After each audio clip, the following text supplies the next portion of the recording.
que deberían, pero pues esperemos que todos alcancemos a escuchar y pues estar atentos. Yo soy Yami, soy parte de la Sociedad de Alumnos de Psicología y pues hoy tenemos con nosotros a nuestro experto Memo Vega.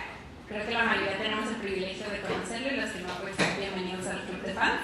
Un poquito de Memo, es licenciado en Psicología, cuenta con una maestría en Neuropsicología, es estudiante del doctorado en Investigación Psicológica del ITESO y es profesor de asignatura y miembro del Instituto de Neuropsicología y Neurociencia Aplicada. Y pues sin más, lo recibimos con un fuerte aplauso.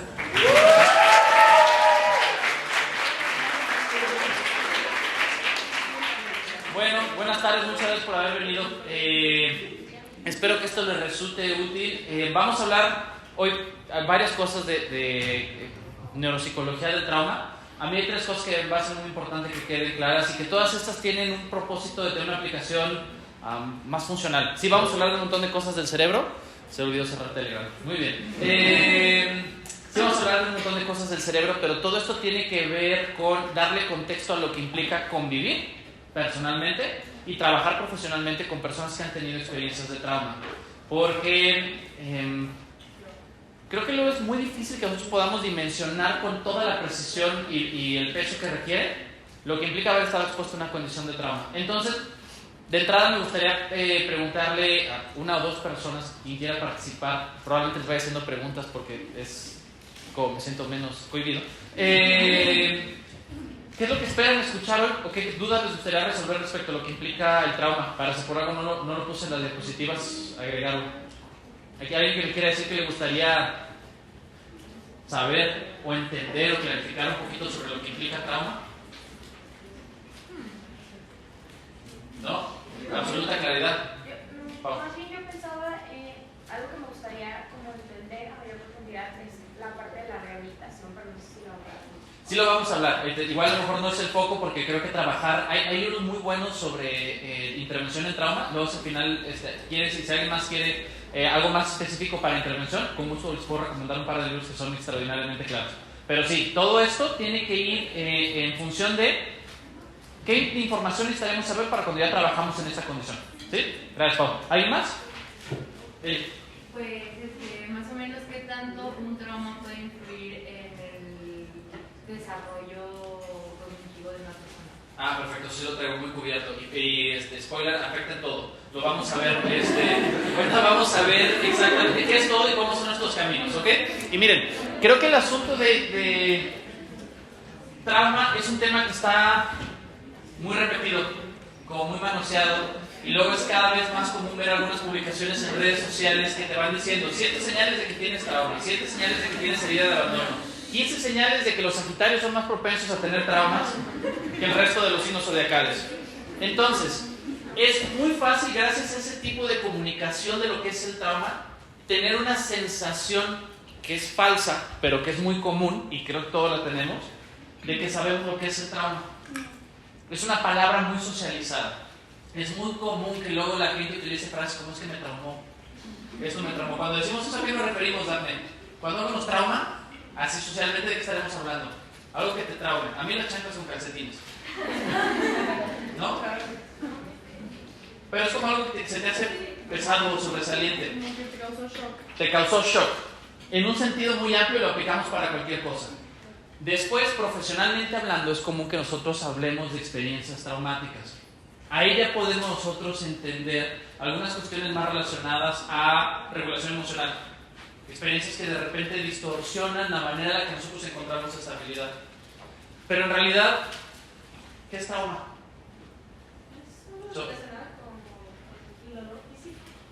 El término proviene de la escuela médica, del modelo médico, y usualmente se referencia a impacto y a la reparación del impacto.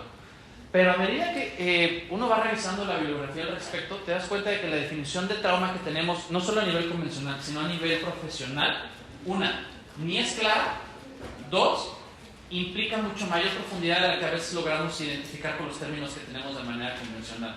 Y me gustaría platicaros un poco cómo me metí yo a esto. Hace algunos años teníamos un proyecto de evaluación neuropsicológica en Ciudad de los Niños. Ahorita hay un proyecto en Ciudad de los Niños, pero no es de evaluación neuropsicológica, y hay un proyecto de evaluación neuropsicológica que no está en Ciudad de los Niños. Espero que eso no haya sido confuso. Pero el punto es muchas de las cosas que nosotros buscábamos hacer como estrategias para favorecer el rendimiento cognitivo implicaban estrategias de reforzamiento. Lográbamos que los niños trabajaran con actividades de lectura, actividades de escritura, actividades que implicaban que estuvieran concentrados por periodos cada vez más prolongados, y a medida que iban progresando íbamos teniendo algunas actividades de reforzamiento, juegos, stickers, a lo mejor algunas actividades que no necesariamente eran juegos pero eran muy estimulantes. Teníamos muchos niños a los que les gustaba cocinar, y recuerdo que en una generación en particular el grupo era muy propenso a llevar como actividad de premio el poder preparar un pay de limón y luego compartir el pay de limón con el resto de la clase. Y estaban trabajando con un caso, un chico que tenía 10 años, muy simpático.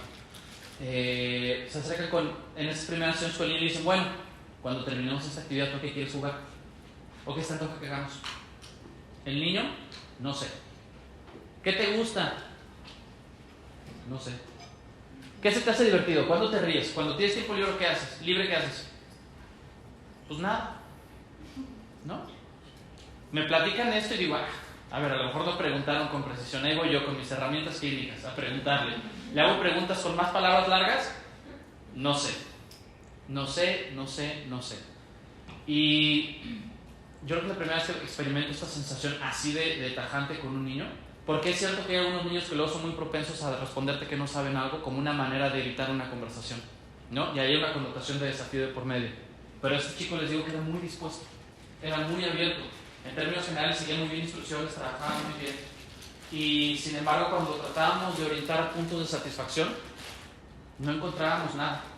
Cuando le acercábamos puntos de satisfacción que eran básicos, cosas como a lo mejor un dulce, unas papas, algún juego, que pues viéramos que el resto de sus compañeros estaban en una actividad que le gustaba mucho, él casi no respondía, por no decir que respondía de manera muy infrecuente.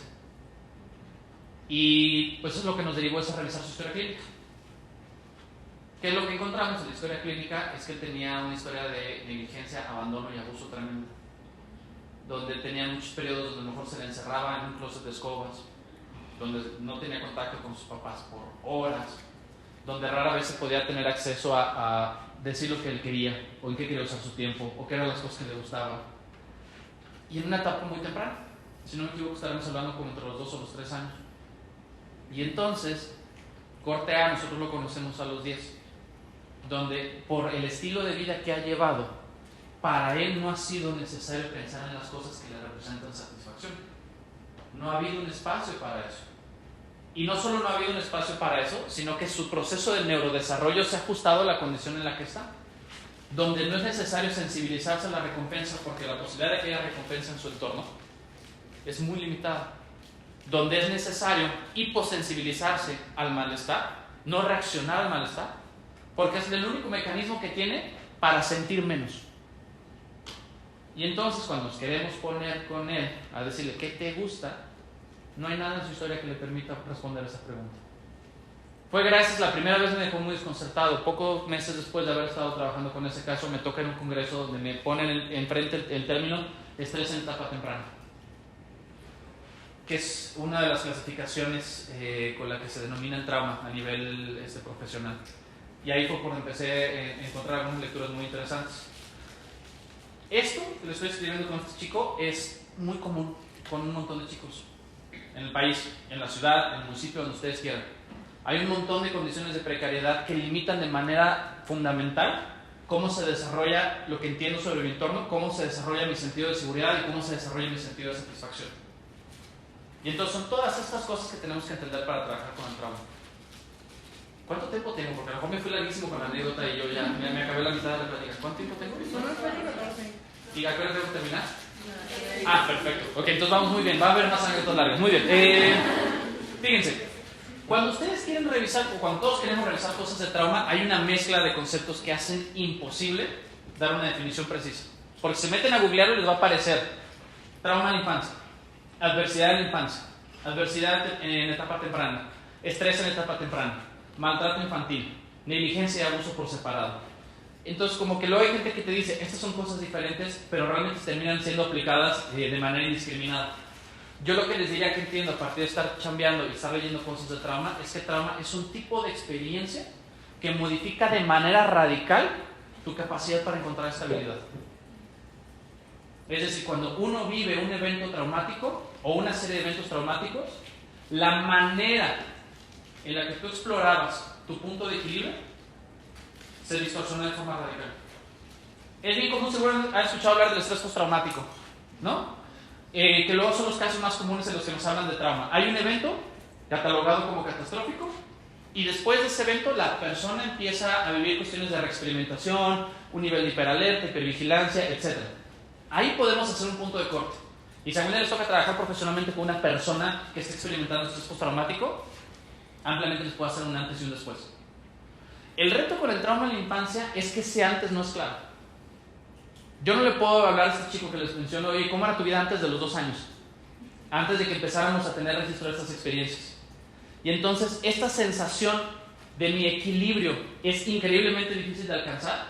Es algo que ya se convirtió en parte de su realidad.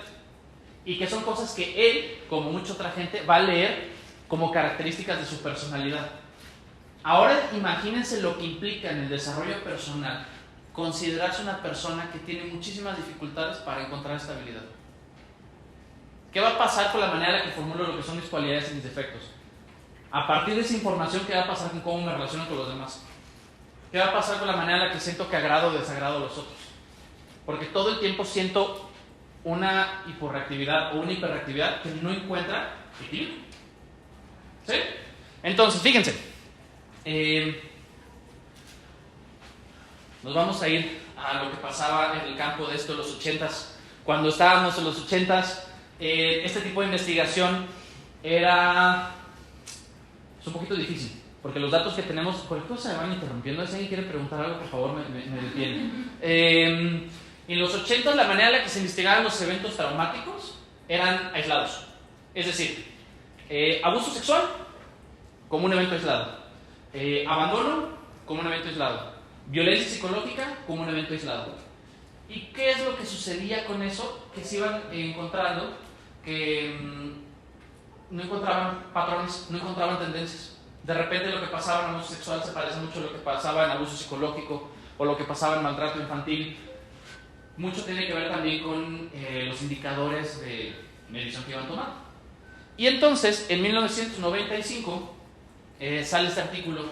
Bueno, en 1998 sale el artículo. En el 95 empezaron a hacer la investigación, donde un grupo de investigadores, por este sistema patrocinado por el Sistema de Salud Mental en Estados Unidos, mandan a hacer una encuesta donde evalúan algo que llamaron experiencias adversas en la infancia. Y es uno de los términos que más se utilizan. El término es bien ambiguo, ¿no? Caben un montón de cosas. Pero básicamente lo que hicieron es que una encuesta fueron 13,000 las que mandaron y 11,000 las que recibieron al final completas. Preguntaron a la gente, de los cuales ya tenían información sobre su historia clínica, cuántas experiencias adversas habían vivido. Las dividieron en 10. Cuestiones como negligencia, abandono, situación de pobreza, el estar en una situación de violencia comunitaria, presencia de abuso emocional, abuso físico, abuso sexual, etc. ¿Qué fue lo que encontraron? Que entre más experiencias de este estilo las personas reportaban, más probable era que tuvieran enfermedades crónicas. Es decir, si yo tengo una experiencia adversa de las que acabo de mencionar, mi probabilidad de tener, por ejemplo, insuficiencia renal crónica es tanta. Pero si tengo 2, incrementa de manera significativa. Y si tengo 3, incrementa de manera significativa. Y de repente estábamos hablando de personas que en diferentes enfermedades pasaron de tener un riesgo mínimo a un riesgo tan alto que ya eran considerados casos clínicos. ¿Por qué? Porque el haber vivido abuso emocional, por ejemplo, podría predisponerme a tener un problema de diabetes. ¿Por qué se imagina que podría pasar?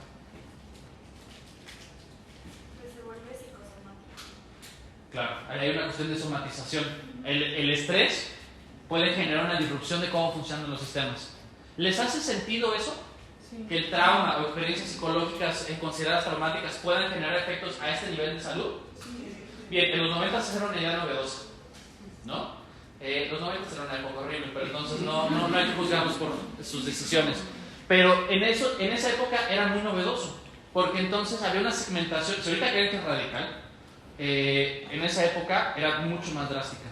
La idea de que tu estado emocional podía tener una causa mucho más vinculada con insuficiencia renal crónica, diabetes, hipertensión arterial, la probabilidad de tener un derrame, etc., se sentía descabellada, por eso nadie lo investigaba. Este es un estudio muy famoso y planteaban este modelo, que el modelo es tan serio como la gráfica horrible, ¿no? Pero la lógica es esta: cuando las personas experimentan estrés en el desarrollo, van a tener habilidades sociales alteradas, habilidades de regulación emocional alteradas y rendimiento cognitivo global afectado. ¿Y a poco no está muy relacionado nuestro estado de salud con las decisiones que tomamos? ¿Cierto? Ahorita podemos ver un vínculo claro, inclusive con la hipertensión, que durante tantos años no se relacionaba con procesos psicológicos.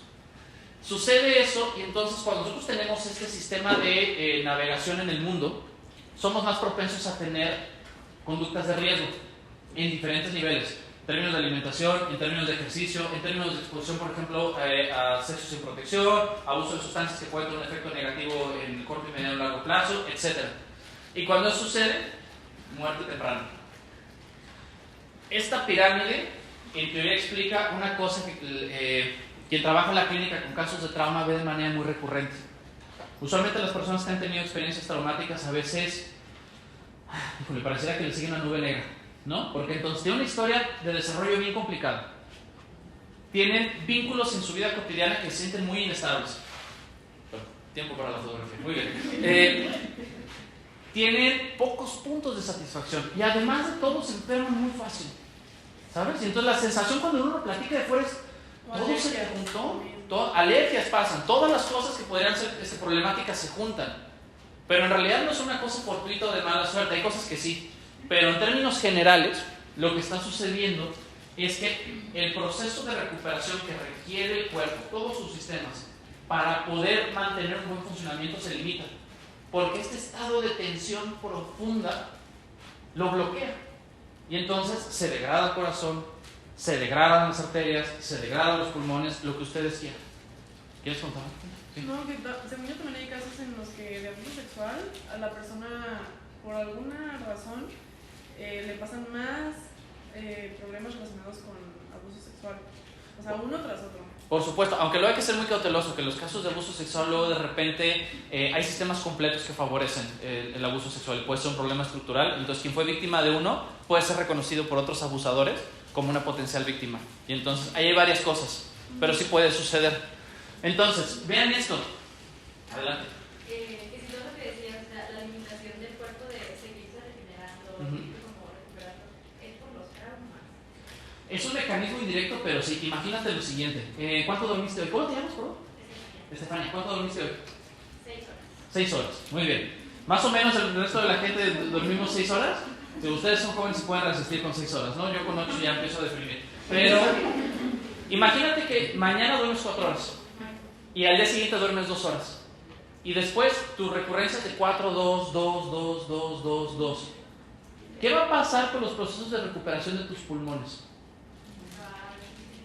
Se van haciendo más cortitos, más cortitos, más cortitos. Ahora, ¿qué podría tenerte despierta tanto tiempo en el día? Habría un montón de factores externos, pero lo más común es que las personas que experimentan muchos problemas de sueño es que están en un estado de hipervigilancia por factores de orden psicológico. Cuando uno está reexperimentando, es muy difícil dormir. Pero cuando uno creció en un entorno que lo que te demandaba era mantente hipervigilante, porque si no hipervigilas te van a lastimar, dormir se vuelve mucho más difícil y obstaculiza los procesos de recuperación. No sé si queda clara esa idea. Ahorita todos vamos a hablar de los sistemas de atención, pero van en ese sentido. Hay un montón de cosas que tenemos que hacer en términos de recuperarnos que no solo implican dormir. Pero si la recuperación no se da de forma efectiva, todo nuestro sistema de salud se expone. Porque entonces la recuperación también está a nivel de decisiones con qué como. Cuando uno siente muchísimo malestar, no va pensando, la vida es como, tuve un día pésimo, qué ganas de morder un brócoli, ¿no? Y si sí lo vive, no tiene por qué vivir así. Pero ese tipo de decisiones ya no tienen que ver tanto con el desarrollo de una dieta estable o de un estado de salud deseable, sino con la gestión del malestar en el día a día.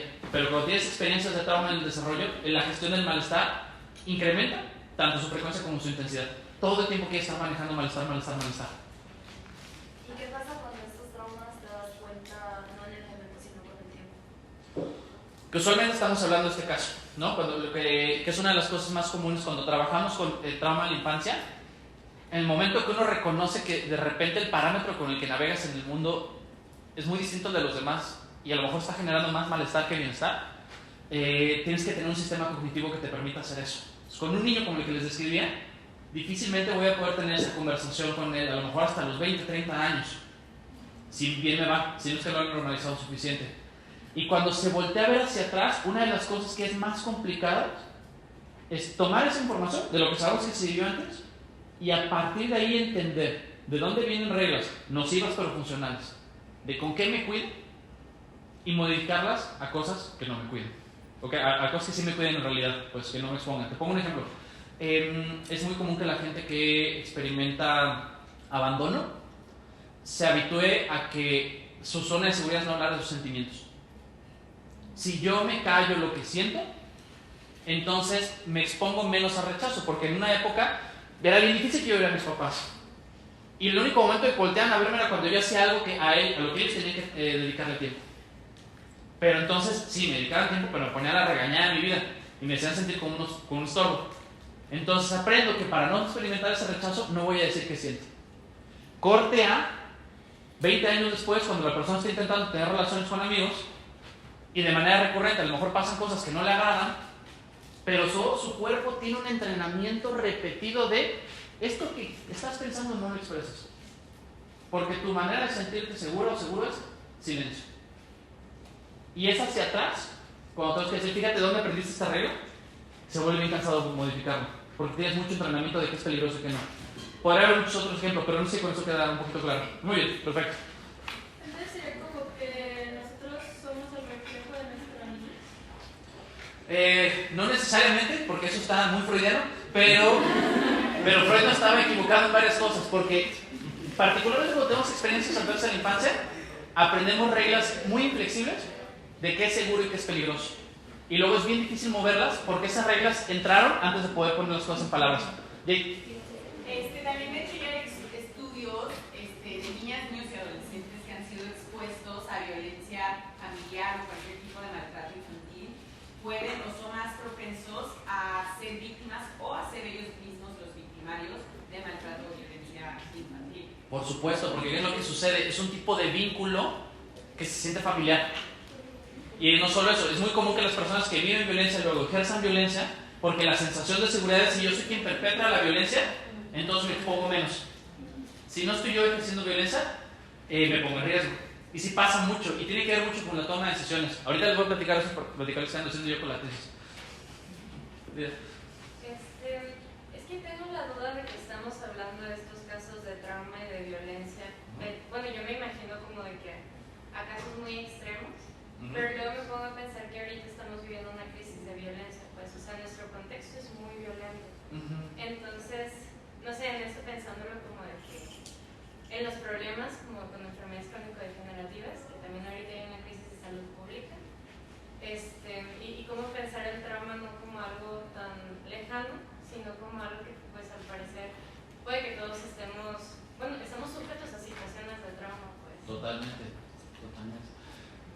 Creo que una cosa que es bien importante tener presente es que las condiciones consideradas traumáticas cada vez son más estructurales. No son eventos catastróficos de qué mala suerte o historia de terror o una película dramática, sino que son cada vez más comunes. De hecho, hay un profe también de psicología social, no se conozcan, el profe Fernando Castro. Él es un gran profe, es compañero de doctorado y su tesis la está haciendo sobre el concepto de trauma social. Cómo el vivir en un entorno como el que nosotros vivimos genera esta condición de afectar de manera determinante cómo encuentras tu punto de equilibrio. Entonces, bien importante, ahorita estamos hablando de cosas que son a nivel clínico, pero estas están suscritas para entender un montón de dinámicas sociales.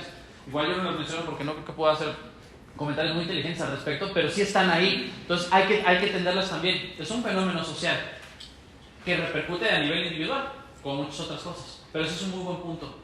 Nada más la situación de crimen organizado aquí, ¿no?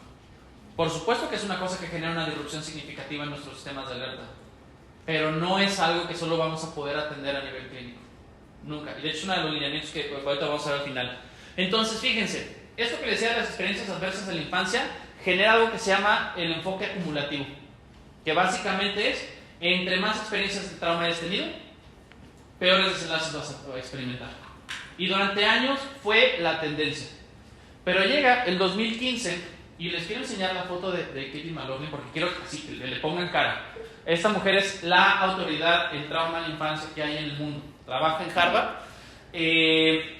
Todo lo que puedan leer de ella, si un día tienen oportunidad, la googlean en Google Académico y ven la lista de sus artículos. Todas las cosas que ella escribe son devastadoramente claras y tiene una perspectiva muy interesante al respecto. Porque entonces ella, en conjunto con otra doctora que se llama Margaret Sheridan, escribieron este artículo. Se los voy poniendo ahí porque fueron lecturas que a mí me dieron mucha satisfacción para que se lo tienen. Todos están gratis. Y si no, pídanles en Brook que les enseñen a usar Saipo, ¿no? Si no pagan por artículos nunca. Ellas escribieron un artículo donde ponían, después de 20 años en el que el enfoque acumulativo era el enfoque dominante, lo pusieron en duda. Y entonces se preguntaron, oigan, a ver, sí es cierto, ¿no? Vivir muchas experiencias estresantes puede generar un efecto mucho más devastador que a lo mejor tener una, pero no siempre. A veces con una se tiene. Y además, pensar que el efecto del trauma es nada más la acumulación, tiene como supuesto de por medio que todas las experiencias traumáticas son iguales y que todas van a generar efectos similares.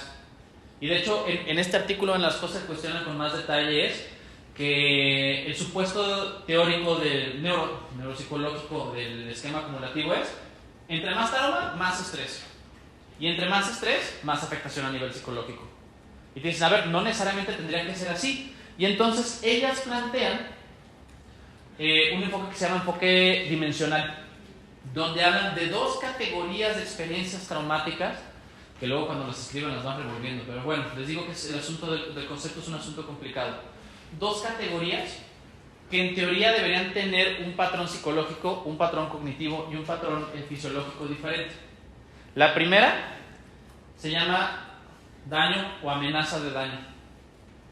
Todas las experiencias traumáticas en las cuales creo que yo puedo correr riesgo porque alguien me inflige dolor, entran ahí. Golpes, abuso sexual, insultos, cosas en esa línea. También la violencia comunitaria, ¿no? La posibilidad de sentir que vives en un lugar donde puede haber balazos, que se siente penosamente cercano, tiene que ver con daño. También les digo, luego según leen estos, una de las cosas que es más peculiar es lo que los gringos consideran peligroso tiene una diferencia con lo que nosotros aquí consideramos peligroso, ¿no? Entonces siempre hay que tener esta perspectiva cultural respecto a la investigación. Y la otra, privación. Todo lo que tiene que ver con abandono. Privación es la categoría de, también se considera trauma el que una persona se tenga que desarrollar en condiciones mínimas o ínfimas necesarias para su crecimiento, ¿no? Lo mismo es trauma que te agarran a golpes con un palo a tener que crecer sin zapatos. Y eso creo que también es un concepto muy novedoso, porque muchas veces cuando pensamos en trauma pensamos en daño a la gente que está siendo lastimada. Y luego hay un montón de personas que experimentan un profundo descarrilamiento de su estado de tranquilidad porque han estado continuamente abandonadas o privadas de cuidado, pero nadie les dice que eso también es traumático. Y entonces estas personas muchas veces empiezan a considerar que están exagerando, que los niveles de estrés que experimentan por esta sensación de abandono que vivieron en etapas primarias no son considerados o dignos de ser tratados clínicamente, y no empiezan a buscar la ayuda que deben buscar. Voy allá y luego voy acá. Una duda, Sí. ¿la parte de daño es daño físico o también emocional? También puede ser emocional. También ahí el abuso psicológico también entra. El que se te insulte de manera consistente también puede ser considerado daño. Pero luego de repente es una muy buena pregunta, porque hay algunas categorías donde dice, a ver, que te insulten es exceso de maltrato o ausencia de cariño de parte de quien te insulta. Siempre las categorías de repente hay maneras mañosas de apalabrar. Voy acá y luego voy allá. Era más relacionado a eso, porque lo de privación también puede ser como, no solamente es como que te pueda faltar, no sé, tal vez la comida o algo así, sino como pues la falta de cariño.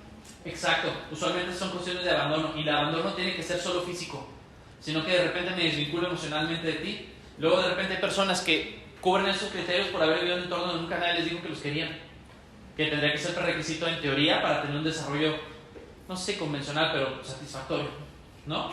Entonces también es bien importante luego revisarlos. Hay algunas escalas que miden negligencia y hay un fragmento de una escala que lo que mide es antipatía parental. ¿Qué tanto le caías mal a tus papás? Básicamente. Y aunque están dentro de la categoría de negligencia, luego hay algunos reactivos que sienten abuso psicológico.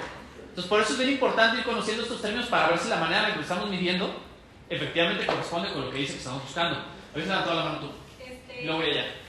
Luego, el daño, cuando menciona que puede ser lastimado, incluso si eres como, pues, a lo mejor no vives en una zona donde hay balazos o donde hay mucha violencia y así, por ejemplo, en el caso de los feminicidios, que hay mujeres que viven en zonas muy privilegiadas, por así ponerlo, pero aún así existe ese miedo de que te puedan hacer algo, eso sí tiene todo ahí. Por supuesto, y tiene que ver con lo que preguntaban por acá, porque dices tú, respecto al trauma social. Cómo las condiciones de violencia se siente que tocan todos los estratos, igual no de manera uniforme, pero todos nos los tocan todos, y entonces vivimos en un esquema social o cultural que continuamente le manda un mensaje a las mujeres: estás en riesgo. Y por supuesto que eso podría considerarse una condición traumática. Por eso les digo que Fer, según tiene la oportunidad de platicar con él, está explorando el concepto de trauma social, porque ya es una cosa que rebasa lo clínico o lo individual por mucho, ¿sí? Allá, en el fondo. A mí me queda la duda como de qué manera podría impactar en caso de que así lo fuera, o qué impacto genera la edad en la que vivas el trauma en el trauma en sí. O sea, es lo mismo que yo vivencie un trauma a los 3 que a los 6 años. No, y ahorita vamos a hablar de eso, es una cosa que es bien importante. Y otro comentario, más bien reflexión en relación a lo que dices, que también puede generar trauma el hecho de que yo crecí sin zapatos. Una vez leí un artículo que decía, entonces la gente pobre no tiene derecho a tener hijos. Y exacto, entonces es gente que, a ver, de manera social tiene un nivel cultural mucho más bajo que alguien que tiene acceso a comprar unos zapatos. Entonces, a lo mejor ellos de manera inconsciente pues están pensando que el amor y que el hecho de estar presentes en términos relativos pues es lo más importante, y se me vino a la cabeza eso. Entonces, ¿la gente pobre no tiene derecho a tener hijos? Esa es una muy buena pregunta, porque entonces, y digo, David, ojalá sí te trajera un profe de social conmigo a todos lados, pero bueno, voy a intentar responder yo, ¿no? Si contesto mal me acusan los profes de social. Pero mira, el meollo del asunto aquí es: sí es cierto que las condiciones de precariedad que asociamos a pobreza podrían provocar efectos traumáticos en el desarrollo. Sin embargo, pensar que quien tiene que subsanar eso son las personas que eligen o no tener hijos en esa condición, es asumir que la responsabilidad es de estas personas que están en condiciones de precariedad, cuando en realidad el que tú puedas tener un hijo en un entorno donde no pueda acceder a zapatos no es un problema de quien se embarazó, sino es un problema estructural, es cómo se distribuye la riqueza. Pensar que entonces las personas sin recursos no deberían tener hijos, creo que tiene de fondo el supuesto de a la persona a la cual se le está violentando, limitando los recursos, es quien tiene que asumir el efecto de esa limitación y no se le tiene que responsabilizar a alguien más. ¿Sí? Bueno, creo que sí lo logré. Muy bien, entonces... En relación a la primera pregunta que te hacía... ahorita lo vamos a ver, tengo unas gráficas, pero es muy diferente y esto tiene que ver con cuestiones de neurodesarrollo. Hay habilidades que tienen lo que llamamos ventanas de oportunidad, o es decir, periodos de mayor sensibilidad. Cuando estos periodos son interrumpidos, tiene un efecto, y cuando de repente otras habilidades se ven afectadas, pero fuera de esta ventana, tienen otros efectos. Un ejemplo muy común es que eventos traumáticos o una exposición al trauma al año y medio puede generar un efecto devastador sobre la adquisición del lenguaje. Algo que no necesariamente va a pasar si se da a los 10. Porque ahí la ruta de desarrollo es distinta. Hay algunas habilidades que ya fueron críticas, algunas otras habilidades que no. ¿Sí? Muy bien, perfecto. Entonces, esta es la categoría que plantean Katie Maloney y Margaret Sheridan sobre lo que podría ser un camino útil para entender trauma en el desarrollo, trauma en la infancia. Y la lógica es muy sensata. Ahorita vamos a ver por qué se obstaculiza, pero la lógica es muy sensata en el sentido de, por lo menos tendríamos que tener una manera de clasificar las experiencias traumáticas para ver si generan efectos diferentes. Porque si nosotros ponemos en el plan de todas se acumulan y entre más peor, pues entonces nunca vamos a tener una discriminación significativa sobre los efectos en todos los niveles en los que los queremos ver. ¿Hasta ahí vamos bien? ¿Sí? Perfecto. Entonces, ¿qué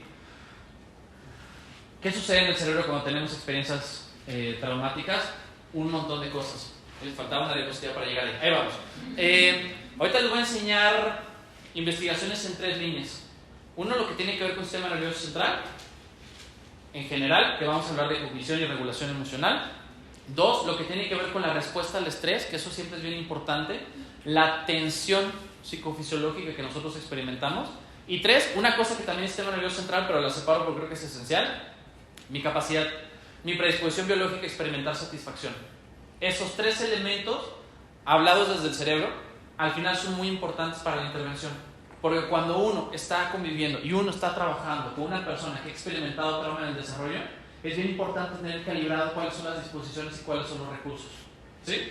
Entonces, esta es una bonita gráfica de periodos críticos para el desarrollo.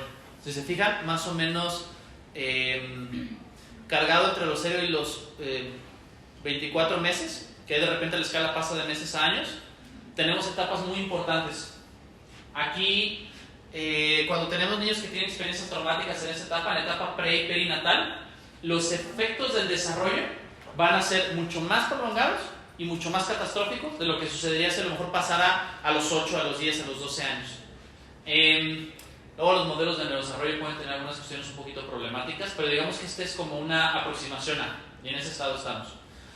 Fíjense entonces cómo, por ejemplo, un trauma en la adolescencia a los 10 años podría modificar el tipo de aproximación que tiene un niño de esa etapa a situaciones que le representan reto y que le ayudarían a formular funciones ejecutivas como la planeación, la anticipación, el control de impulsos.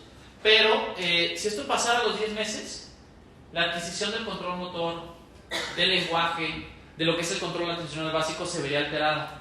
¿Un niño de 10 meses puede tener una experiencia traumática? Sí. Luego la gente no lo cree y dice, bueno, es que hay casos en los que uno diagnostica o identifica niños con depresión al año y medio, ¿no? Adelante. No me queda muy claro, o sea, al inicio dice que también en el embarazo se puede dar el trauma, porque ya ves que los psicoanalistas se van hasta el embarazo, digo, yo sé que aquí no somos muy fans del psicoanálisis, pero... No, bueno, ahí están y los queremos como son, ¿no? Pero... pero, o sea, digo, según sí, la neuropsicología... Por supuesto, hablando de esta lógica, podríamos tener una condición que fuera traumática. Naturalmente, aquí el trauma luego de repente pierde un componente semántico de lo que es la afectación, pero si pensamos desde la lógica de trauma como la incapacidad para regularme, como hubiera regulado si no hubiera habido un evento catastrófico, se da. Te pongo un ejemplo muy claro. Consumo de cristal durante el embarazo, ¿sabes? Ahí lo que va a generar es una modificación en la manera en la que las neuronas migran y se especializan a zonas que son muy relevantes para lo que después va a ser la regulación emocional. Y por supuesto que podría considerarse como un evento traumático desde esta definición. Si lo partimos desde la definición convencional de te hice algo terrible, te dije algo terrible, pues ahí no tanto, ¿no? Por eso es bien importante tenerlo presente.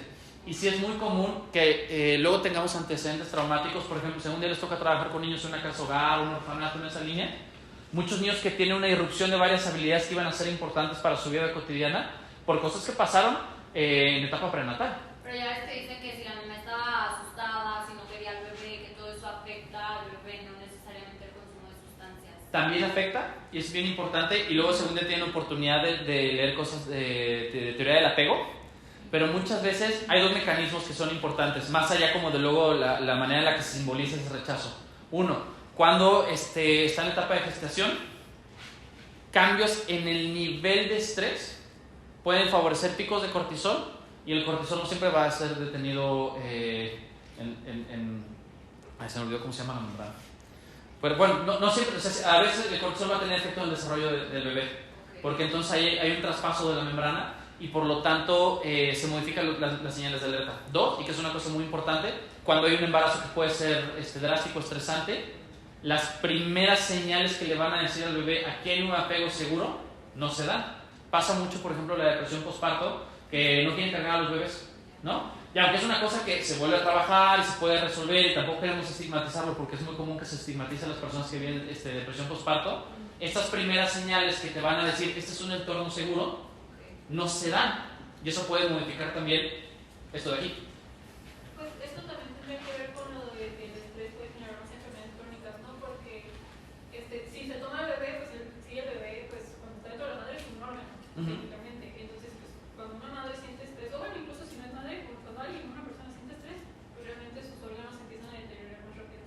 Por supuesto. Entonces sería lo mismo con el bebé. Sí, y además hay picos de cortisol que luego, formulados desde quien genera ese cortisol, se traspasan al bebé y empiezan un proceso de desarrollo atípico, porque entonces se generan cambios químicos que no esperaríamos que se dieran. Por eso siempre que hacemos una historia clínica es importante preguntar aspectos psicológicos del embarazo, ¿no? Porque puede llegar a ese nivel. Digo, ya luego escucharemos la explicación de un psicoanalista al respecto, pero esa no la domino. Muy bien. Entonces, fíjense, no es lo mismo, piensen en todos los números que vemos aquí en el eje X. Un evento traumático va a generar un efecto fraccional o fulminante sobre alguna de estas líneas. Dependiendo de dónde caiga, va a ser todas las líneas que va a tocar. Si empezamos a los 2 años, alcanzamos a tocar las 3 líneas. Si empezamos a los 10, alcanzamos a tocar solo la línea amarilla. Esto es una simplificación de lo que realmente implica, pero hay múltiples variaciones. Y por eso es importante una buena definición de lo que es trauma, porque todos tenemos que tener un efecto de lo que genera el trauma en los preescolares y en la etapa antes del preescolar, y lo que pasa en etapa primaria, o lo que pasa en etapa secundaria, o en alguna segmentación que no tenga que ver con Secretaría de Educación Pública, pues, pero ustedes así como estos fragmentitos en función del neurodesarrollo que mueven. Pero,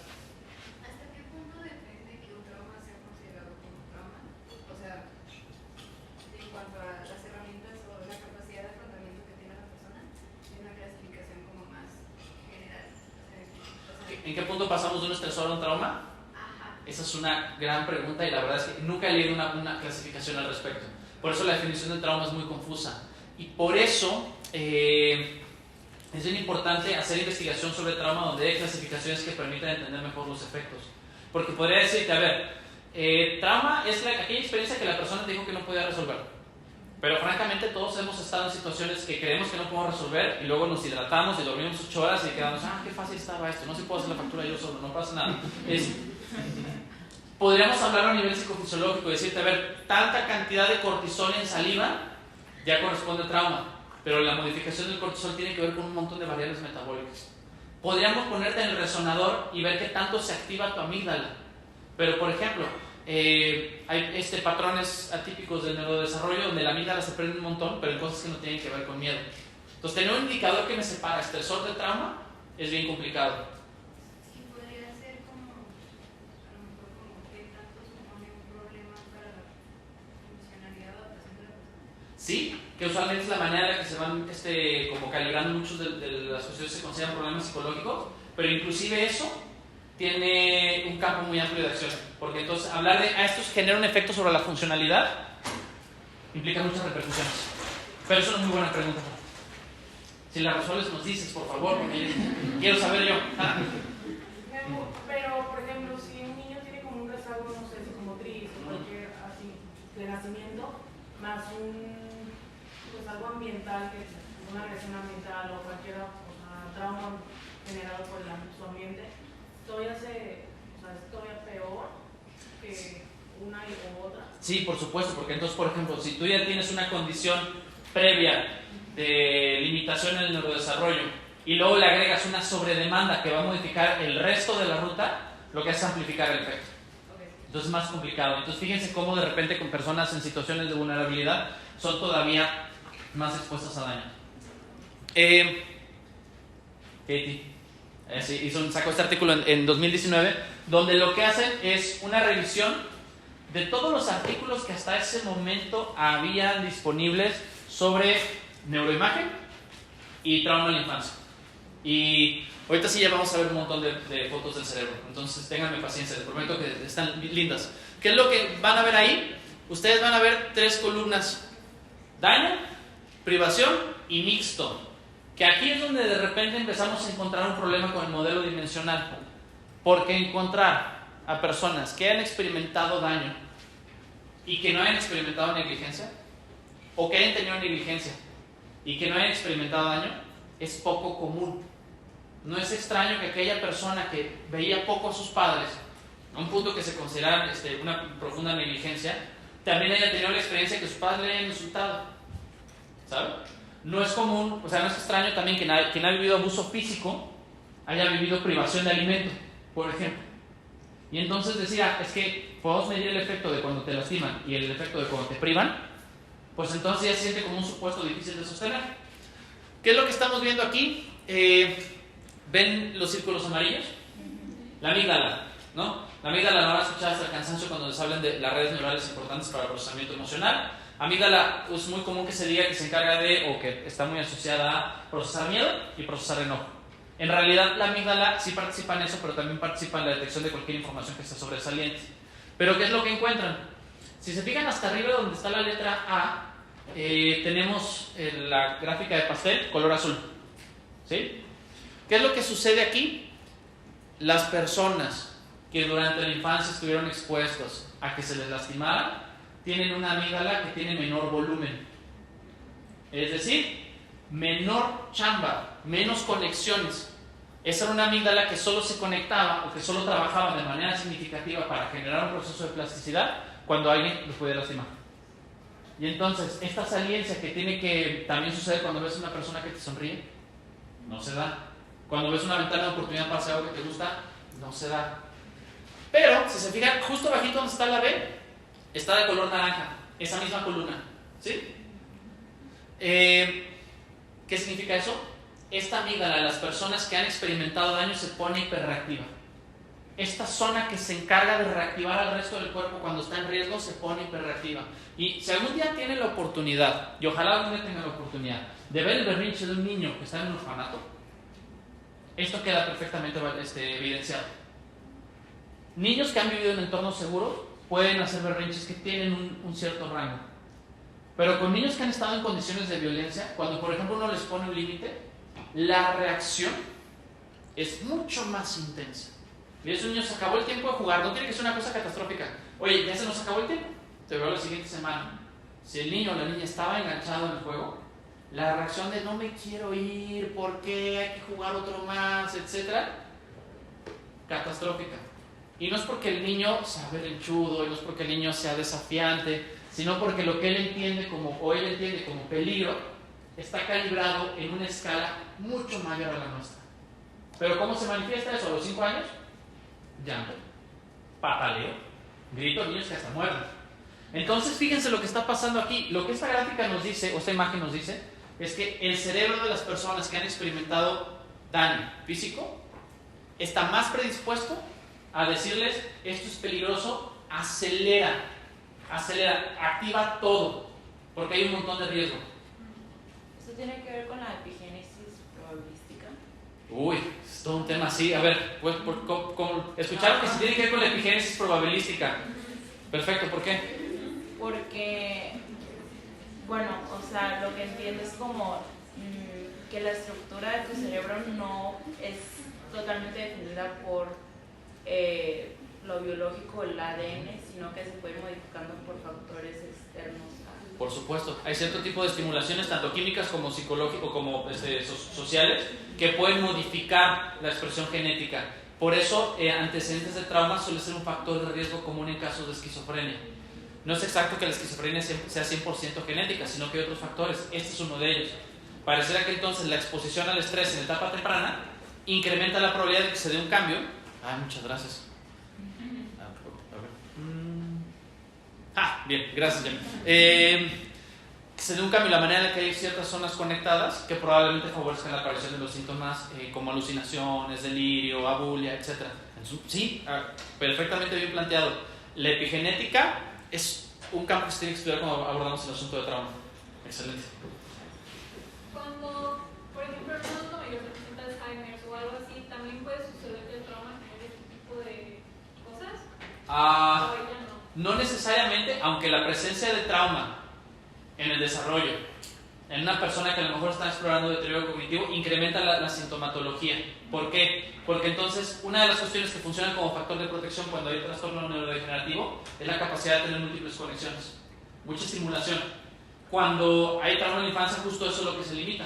Entonces la probabilidad de que aparezca Alzheimer, aunque está más dada genéticamente, amplifica el peso de la sintomatología cuando no hay redes neurales que generen como este contrabalance, este amortiguamiento.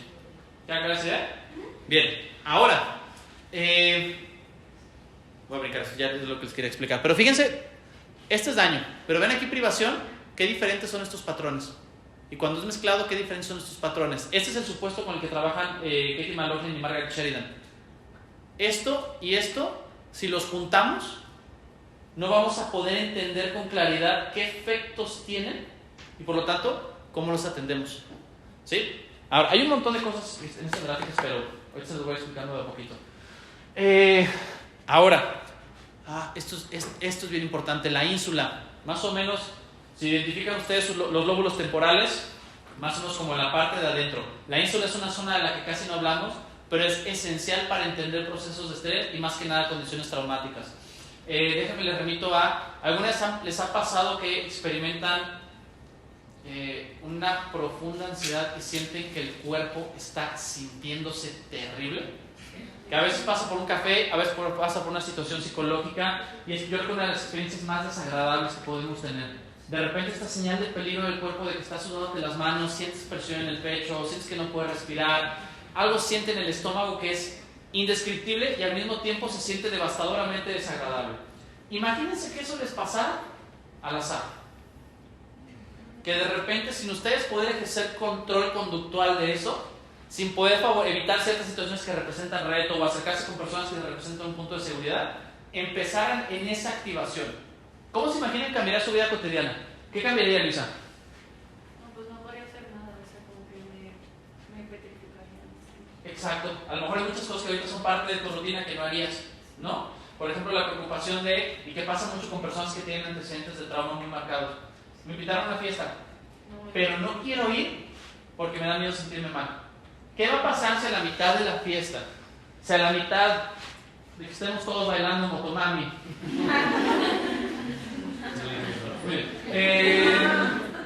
empiezo a sentir otra vez esta tensión en el cuello que me hace sentir que estoy en peligro, esta sudoración en la mano que me hace sentir en peligro, esta opresión en el pecho que me hace sentir que estoy en peligro? ¿Qué va a pasar si los demás se dan cuenta de que estando en una situación social convencional me siento en muchísimo peligro? ¿Cómo me van a ver? Porque si yo siento que estoy enloqueciendo, porque ahorita nosotros tenemos todo el antecedente como el contexto de psicología, pero esto le pasa a alguien que está en contaduría y no va a decir como, claro, mi abandono está reactivando mi sistema nervioso autónomo. No, solo siento que hay algo mal conmigo y que los demás lo van a ver. ¿Qué empezamos a hacer? Nos alejamos de las cosas que no son importantes y nos alejamos de las personas que no son importantes porque nuestro cuerpo se reactiva. ¿Y eso es derivado del trauma? Sí, justo. Y mucho tiene que ver con esta zona que estamos viendo, la ínsula, porque entonces la ínsula es una zona del cerebro donde nosotros tenemos un montón de conexiones del sistema nervioso autónomo. El sistema nervioso autónomo es un sistema que nos da información sobre las vísceras. Estas ñañaras en el estómago, lo que pasa en el corazón, sudoración de las manos, aunque sienten como respuestas poco específicas, son piezas de rompecabezas que nos van dando información de estoy en riesgo si me siento bien. Y cuando nosotros tenemos zonas que se hiperactivan ante ese tipo de estimulación, es decir, piensen que lo que están sintiendo en el estómago de repente, ahorita hagan contacto con su estómago, ¿no? Ahí en teoría saben que está ahí, pero en el mejor de los casos no está mandando una señal de peligro. Ahora imagínense que yo de repente con una perilla pudiera subirle esa sensación de atención a mí y no lo podemos controlar. Esta sensación de que sube el volumen de cómo voy recibiendo información de las vísceras tiene que ver con hiperactividad de la ínsula. Las personas que han experimentado trauma tienen muchas más dificultades para regular este influjo de información autonómico. Y entonces, esta tensión que nosotros hemos vivido en el cuerpo, que nos hace decir, pero me déjame, me alejo, se vuelve mucho más intensa y mucho más difícil de manejar. No sé si queda clara esa idea. Sí. Voy acá. Pues lo que mencionaron del trauma, o sea, si estás, por ejemplo, en una situación de la que te pero te empiezas a sentir como un poquito más nervioso, es porque viste algo que, por ejemplo, la ínsula se conectó con el trauma y ya como que ocasionó que esta reversión fuera como más intensa. Podría ser desencadenado así, como de repente te pongo en la situación, ¿no? Estás ahí en la fiesta, te la estás pasando bien, todo va fluyendo, y de repente ves que a lo lejos dos personas se empiezan a reír. Y esa señal en ti está configurada como una señal de mucho peligro. Y entonces a lo mejor no puedes decir, no puedes poner en palabras necesariamente, porque es una cosa que luego se trabaja mucho a nivel clínico. Esto pasaba antes y me hace sentir en riesgo. Pues ahorita voy a empezar a responder a eso, pero puedo regularlo. O sea, solo lo viste, ni lo registraste. Pero entonces, aunque tú no lo pones en palabras, tu sistema responde a ello. Y lo primero que hacemos es reaccionar con nuestro sistema autonómico. Y tú nada más empiezas a sentir malestar. Y esta zona de aquí, que está muy habituada a activarse con el malestar, genera hiperactividad y ese nudo en el estómago se siente aplastante y provoca la necesidad de que tengas que ir. ¿Pero eso es trastorno por ansiedad generalizado o es otra cosa? Usualmente las personas que tienen antecedentes de trauma tienen diagnósticos de ansiedad. La manera en la que vamos a diferenciar ansiedad de trauma, que es un poquito difícil, es no todas las ansiedades se derivan de experiencias traumáticas, pero todas las experiencias traumáticas pueden exponer a situaciones de ansiedad. Y también va variando en función de la ansiedad. Pero pareciera, fíjense cómo de repente hablamos de estas cosas, que ahorita les voy a hablar de la red frontoparietal. Empiezan a tocar los nombres de algunos trastornos que conocemos. Y es muy común que las personas que tienen algún trastorno diagnosticado tengan antecedentes de trauma. Y entonces nos plantea, a ver, ¿son trastornos separados o hay mecanismos comunes? Tenemos una pregunta allá, y luego allá, y luego allá. Sí, es más una duda. Venga. ¿Qué pasa cuando el trauma es más corporal que cerebral? O sea, tengo entendido que hay memoria corporal, pero creo que los efectos son distintos, ¿no? Ay, esa es una pregunta bien difícil de contestar. No, es una buena pregunta, pero corporal y cerebral creo que es una distinción que no siempre nos sirve mucho porque el cerebro es parte del cuerpo.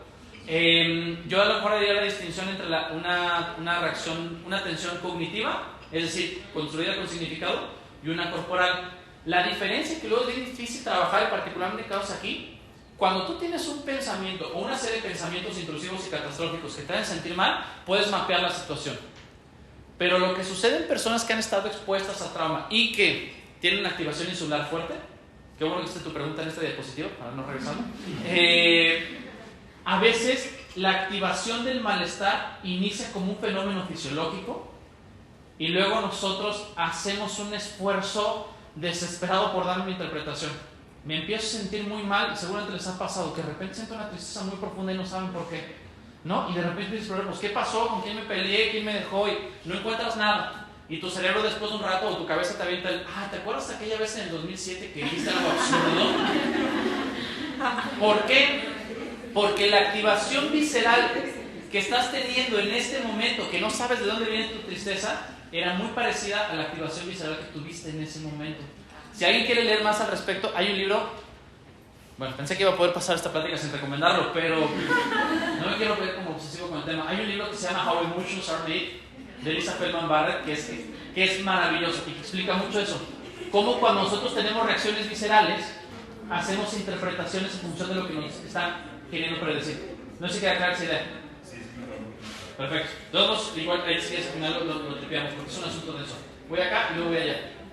Mi pregunta tal vez no tiene nada que ver, pero por ejemplo, un trastorno de déficit de atención que ya no es algo genético, sino algo que se genera a medida del ambiente, también tiene que ver con todo eso. Por supuesto, y de hecho el déficit de atención, aunque sí hay genes que se asocian con síntomas específicos, todavía no llegamos a la conclusión de que tenga un componente genético. Y de hecho, a mi gusto, es altamente probable que hay muchas cosas que nosotros diagnosticamos como déficit de atención que empiezan aquí. Voy a desviar 2 minutos de esto. En el déficit de atención, usualmente vemos 3 tipos de perfiles: inatento, hiperactivo y combinado. En realidad no son perfiles que son muy útiles. A mi gusto, hay 3 síntomas que nos ayudarán a caracterizar mejor. Déficit de atención con problemas de personas que tienen dificultades para regular, solo son consideradas impulsivas.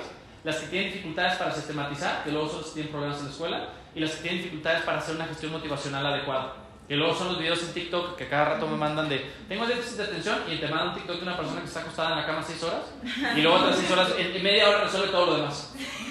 Que eso tiene que ver con una afectación en los temas motivacionales que puede pasar por aquí. Pero eso sería una conversión bien interesante. Si tú te pones a buscar antecedentes de trauma en la infancia en personas con déficit de atención, vas a encontrar muchas cosas relacionadas. Y el diagnóstico para déficit de atención no está diseñado para discriminar entre factores genéticos y factores ambientales.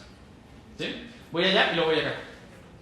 Asumiendo que durante la vida no tuve algún trauma significativo, pero me embarazo. Sí. Y durante el embarazo sí vivo ciertas circunstancias que me tienen elevado el cortisol todo el tiempo. Mi hijo tendría tendencia genética a, por ejemplo, padecer de ansiedad o de estrés. No genética, porque eso no fue dado por los genes, sino debe ser una condición ambiental, pero su ambiente es el útero. Ahí se ve todo modo ambiental, aunque se siente más como un fenómeno biológico ambiental, todo modo sería ambiental, y no necesariamente a experimentar ansiedad así directamente, sería un factor intermedio, pero sí tendría más probabilidades de tener un nivel de alerta alto. hipervigilancia, que puede derivar, aunque no necesariamente, en ansiedad y estrés. Y si la madre tuviera referente genético, entonces sí podría heredar. Por supuesto, ahí sí, pero luego digo, hablar como de cuestiones de ansiedad y estrés con componentes genéticos, hay muchas correlaciones, pero no factores así que podemos incrementar el riesgo de manera significativa. Pero seguramente en algún momento lo sabrá. Entonces, fíjense, para mí esto es bien importante porque cuando trabajamos con una persona que tiene trauma, pueden pasar de la sensación de peligro de 0 a 6 muy rápido y es bien complicado entonces ayudarles a que se expongan de manera gradual a cosas que creemos que les pueden hacer sentir bien. Eli. Dos cosas. Una, no sé qué es como la pregunta, pero bueno, voy a ir primero con lo del déficit de atención. ¿Se puede dar por trauma? Miren, yo hago muchos berrinches con cómo está desorganizada la clasificación diagnóstica del déficit de atención. A mi gusto, muchos de los casos que muchas veces describimos como déficit de atención, en realidad son una modificación de los sistemas de control atencional que se dieron por experiencias traumáticas. Si ustedes lo ven en investigación sobre cómo se hace el diferencial, te lo mencionan como un factor de riesgo o como una coocurrencia, pero no se ha llegado al punto donde digas, esta variación en el control de atención tiene que ver con una cuestión de neurodesarrollo atípica sobre la manera en que se formalizaron los ejecutivos, los lóbulos frontales, y esta tiene que ver con un descarrilamiento por experiencias traumáticas. En teoría, deberían ser diagnósticos diferentes, pero el asunto es que muchas veces mezclamos a los participantes de los estudios con los que trabajamos en déficit de atención y no diferenciamos estos patrones. Sí se debería poder. Y la otra pregunta tiene que ver con lo que dijo ella del trauma, no un trauma tan significativo. O sea, ¿cómo clasificas que un trauma es significativo o no significativo? Porque supongo que los dos, o sea, causan como cierto, como cambio en la conducta del individuo, claro, o puede afectar a ciertas situaciones, pero, o sea, ¿en qué punto tú dices de que, de que necesita como ser tratado, ser manejado, y qué punto no? Eso es bien complicado, es un poco la pregunta que se hace hace un rato, ¿cuál es la diferencia entre estresor y trauma? Lo preguntaba Fer, y la verdad es que no es una cosa que sea muy clara. Okay. Por lo menos ahorita yo no lo tengo muy claro, pero he leído varias de estas cosas y nunca he visto una clasificación que digas, es aquí un punto de corte claro, más allá de en función de qué tanto afecta la funcionalidad. Pero hablar de afectación de la funcionalidad también es bien variable. ¿Sí? ¿Tienes una pregunta tú?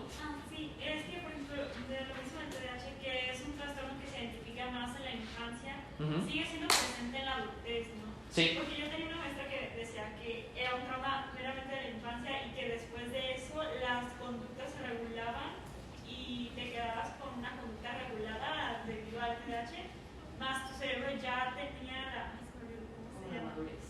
No, pero no me acuerdo cómo se llama, la cosa esa que te hace literalmente con la atención y que ¿El miedo? No, como que hay dopamina ya más disponible, sí.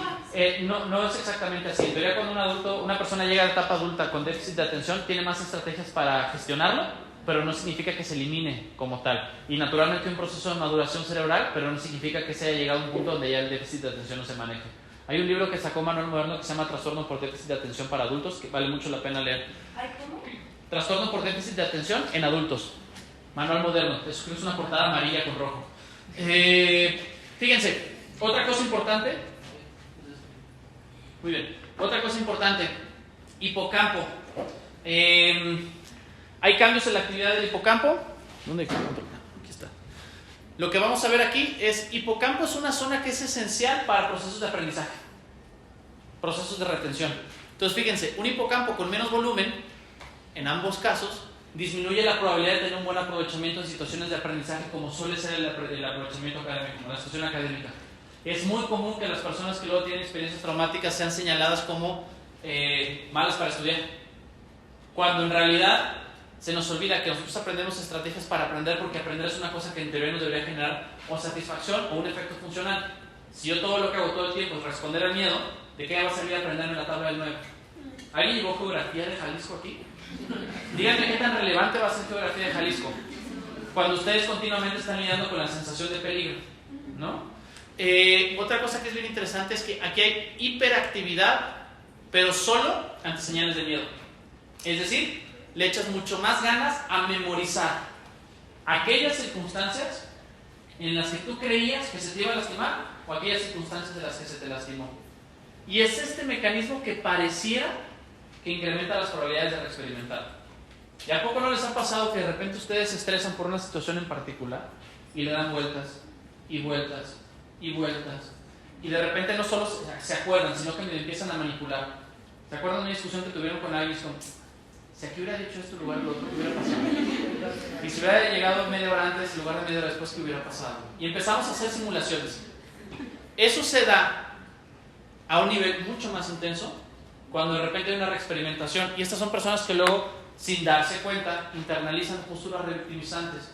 Y entonces te ponen el plan de: me asaltaron. O asaltaron a mi familia cuando yo era pequeño. Entonces le doy vueltas a si hubiéramos agarrado otra calle. O si a lo mejor me hubiera tardado menos en salir de la casa. O si a lo mejor ese día no hubiera hecho enojar a mi papá, me hubiera tenido que llevar al trabajo. Entonces, esta hiperactividad hipocampal, aunque uno pensaría, es claro, va a ayudar a memorizar, en realidad lo que hace es ayudarnos a repetir eventos que nos terminan lastimando. ¿Sí? Perdón por ello. No, o sea, eso, el miedo puede funcionar como ay, me iba a decir, pero o sea, el miedo puede funcionar como un factor que hace que se active cierto, o sea, que te actives en el sentido de más aprendizaje o que relaciones más cosas con esa situación traumática. Sí, por supuesto, porque entonces el miedo lo que genera es un incremento del nivel de alerta en general y hay más probabilidades de codificar información. Inclusive cualquier tensión, ¿no? Luego hay gente que dice que aprende mejor cuando está bajo presión, porque entonces es como subimos el nivel de alerta, y hay veces que sí, pero tiene un costo bien alto. O sea, el miedo tiene relación con el factor hipocampal, en el sentido de que hace que se activen mayor factor de aprendizaje. Sí, pero son justo esas condiciones de amenaza. No es como de repente sácame un susto antes de la clase de base, ¿no? Entonces sí voy a estar como, wow, ya me aprendí todas las partes del cerebro. No, porque entonces lo que vas haciendo, y particularmente aquí, es que vas generando un mecanismo de condicionamiento donde mi hipocampo solo se activa con mucha intensidad cuando siento que estoy en riesgo. ¿Sí? Ok. Adelante. Y en esos casos no se va degenerando el hipocampo, o sea, no se da como que cada vez dañando. Por supuesto, porque ¿qué es lo que sucede? Y no está descrito en esa gráfica, pero es un muy buen punto. Cuando nosotros estresamos todo el tiempo, producimos algo que se llama cortisol. Ahorita lo vamos a hacer un poquito más adelante. El cortisol es una secuencia que empieza en el cerebro, viaja del hipocampo y amígdala y luego se mueve a hipotálamo, y luego a hipófisis y luego a las adrenales. Nos llenamos de cortisol y ya cuando el cortisol regresa al cerebro, el hipocampo es el que se encarga de decir: oye, si ya estás aquí, no, algo estamos haciendo mal. Pero ese mecanismo de alto no es tan rápido. Y entonces, si llega mucho cortisol al cerebro, particularmente al hipocampo, empieza a degradar neuronas. Entonces afecta, genera daño cerebral después de un montón de estrés. Pero,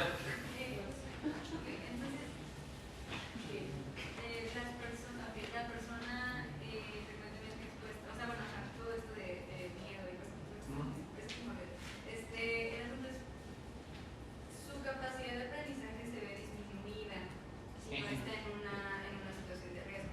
Exacto. Si está en una situación de riesgo, puede aprender mejor, digamos, o bueno, más bien está más alerta su hipocampo para ese aprendizaje. Totalmente.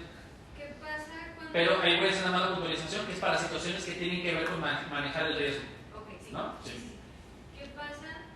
Bueno, este aprendizaje está relacionado con la memoria, digamos, o sea, con... Sí, por supuesto. ¿Qué pasa cuando la persona olvida el evento del trauma? O sea, ¿y por qué? Estos olvidos, esas amnesias postraumáticas, tiene que ver con este mecanismo que ahorita hablamos con Estefanía. Exacto, hay como una especie de regulación de defensa, pero en realidad lo que sucede es que cuando hay un nivel de cortisol muy alto, empiezan a morirse, empieza a afectar el trabajo de neuronas en el hipocampo. Y entonces, si tú empiezas a estorbar o obstaculizar a las neuronas del hipocampo, la probabilidad de formar recuerdos se disminuye. Y entonces, eso provoca que luego se den lo que llamamos amnesias postraumáticas. Van a haber un evento muy fuerte, pero fue tan duro el estrés que llegó el cortisol a estorbarle a las neuronas del hipocampo, entonces ya no se genera un recuerdo tan fácil, o la ruta amnésica tan fácil. Digamos que es una saturación de cortisol en zonas hipocampales.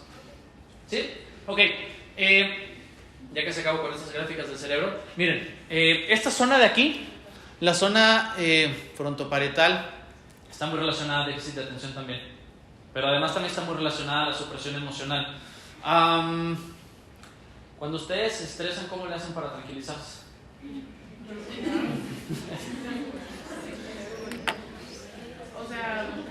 Respirar puede ser una técnica. ¿Qué más hacen para tranquilizarse? Caminar ayuda, ¿no? Una llorita y a seguirle. Yo les digo que el lugar delicioso me gusta llorar a mí. Es un lugar muy cómodo. Pero a veces también utilizamos un montón de recursos cognitivos, ¿no? Cuando nos sentimos mal, intentamos hablar con nosotros o con nosotras mismas para intentar calibrar la emoción. ¿A poco eso no tiene un prerequisito en términos cognitivos? Para yo poder hablarme a mí mismo, necesito tener ciertas habilidades. Y necesito tener ciertas habilidades bien desarrolladas. Cuando trabajamos con personas que luego, por ejemplo, tienen trastornos del neurodesarrollo, como discapacidad intelectual o trastorno del espectro autista, esa facultad de hablarse a sí mismos en términos que sean funcionales para regular la emoción está obstaculizada. Y eso mucho tiene que ver con estas zonas. Esta zona de aquí, corteza dorsolateral prefrontal, más o menos como a esta altura, está muy relacionada con la supresión de zonas asociadas a estimulación emocional a través de procesos informativos. Cuando te dices, no le pites a la camioneta con videos polarizados porque hay riesgo, estamos activando esto. Esta es la zona que está echando a chambear. Vean lo que sucede con las personas que están en situaciones de privación. Pareciera que la condición de abandono, el no estar expuesto a situaciones que son esenciales para el desarrollo, limita tus recursos cognitivos a través de esta vía. Aquí lo que estamos viendo es que el 100% de los estudios que evalúan volumen en esta zona, en personas que solo han estado expuestas a privación, te dicen, si tú viviste abandono, es altamente probable que esta zona sea más chiquita. Y entonces ahí estás en consulta, tratando de ayudar a que la persona navegue sus sentimientos negativos, ayudándole a reestructurar cognitivamente lo que le causa malestar, es decir, que resignifique lo que está viviendo, y la persona se atora, y se atora, y se atora, y se atora. Y aunque escogiste la metáfora perfecta, y pensaste cómo planteársela, y le vas a decir cómo lo va a registrar después en su diario de observaciones, la persona se atora. Y muchas veces, si no tenemos esto, nos enojamos. ¿Sabes? Como si nos estuvieran haciendo esto a propósito. Pero se nos olvida que para poder entrenar a una persona a regular mucho malestar a partir de conocimiento conceptual, hay ciertas bases. Y a veces, en los casos de personas que vivieron trauma en la infancia, es el Telegram otra vez, necesitamos ayudarlos a desarrollar ciertas habilidades como si fuera una rehabilitación cognitiva. Ahorita que decías que también en las personas dentro del espectro autista se ve afectado esto, si está dentro del espectro y aparte sufre una gran negligencia, o sea, afectaría muchísimo más, o sea, que ya, y aparte la negligencia no solo afectan las dos como de la misma propiedad. En teoría, listo, se incrementan los efectos, se traslapan, ¿no? Porque entonces, ¿qué es lo que sucede? Tus recursos de desarrollo son cosas que te ayudan a amortiguar el efecto del estrés o del trauma. Pero si a lo mejor la manera en la que se han dado tus recursos tiene una organización atípica y luego vives experiencia traumática, la distancia que hay entre un comportamiento que podría ser saludable para ti y el comportamiento que desarrollas se hace cada vez más grande. Y sí pasa. Y el asunto es investigar experiencias traumáticas con personas que tienen trastornos del neurodesarrollo diagnosticados. Usualmente se hace en términos de poder explorar el diferencial y no de saber cómo tratar las consecuencias. Entonces también luego nos dice, a ver, las personas diagnosticadas las tratamos como conejillos de indias, ¿no? Es una cosa que hay que ser bien cautelosos. ¿Ya? Si yo me expongo a situaciones en donde los niveles de cortisol son altos y sostenidos, donde en un tiempo prolongado, ¿puedo tener tendencia entonces a, por ejemplo, la depresión? Sí. Es un factor que se ha estudiado como común. Todavía no necesariamente como un factor determinante, pero tiene que ver mucho con cómo se organizan los sistemas de recompensas. Ahorita voy a cerrar con esa idea. Cuando ves el sistema de recompensas, ahí voy a voltear a ver otra vez para contestarte esta duda con una imagen más útil. Pero sí tiene que ver. Ahora, fíjense esto de aquí, perdón, quería ir a esta conexión. Conexión frontoparietal tiene que ver con cuestiones de déficit de atención. Fíjense, aquí vemos un efecto diferencial. Cuando nosotros prestamos atención, lo que estamos prácticamente haciendo es priorizar algo, ¿no? Una disculpa a las personas que ven mi clase de las 9 que les hablé 2 horas al respecto. Pero cuando decimos presto atención, es que priorizo. ¿Qué es lo que sucede aquí? Las personas que han estado expuestas a daño tienen una hipercapacidad para focalizarse cuando se les ponen estímulos emocionales. Porque pareciera que el monitorear La reacción emocional de otras personas se siente particularmente relevante cuando es una persona a la que han lastimado muchas veces. Y es una cosa que te platican en el cotidiano. Darme cuenta cuando mamá, papá, cuidador 1, cuidador 2 se empezaba a enojar, se volvió profundamente instrumental para sentirme que me cuido. Y entonces estas son personas que luego, alejándose de esa estimulación de daño, tienen relaciones cotidianas, pero están hiperalertas a ¿por qué me estás viendo así?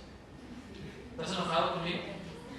¿Ya no me quieres hablar? Entonces de repente veo a Dafne así como y digo, sí, se acabó esta amistad, ¿no? Nunca más va a volver a dirigirme la palabra.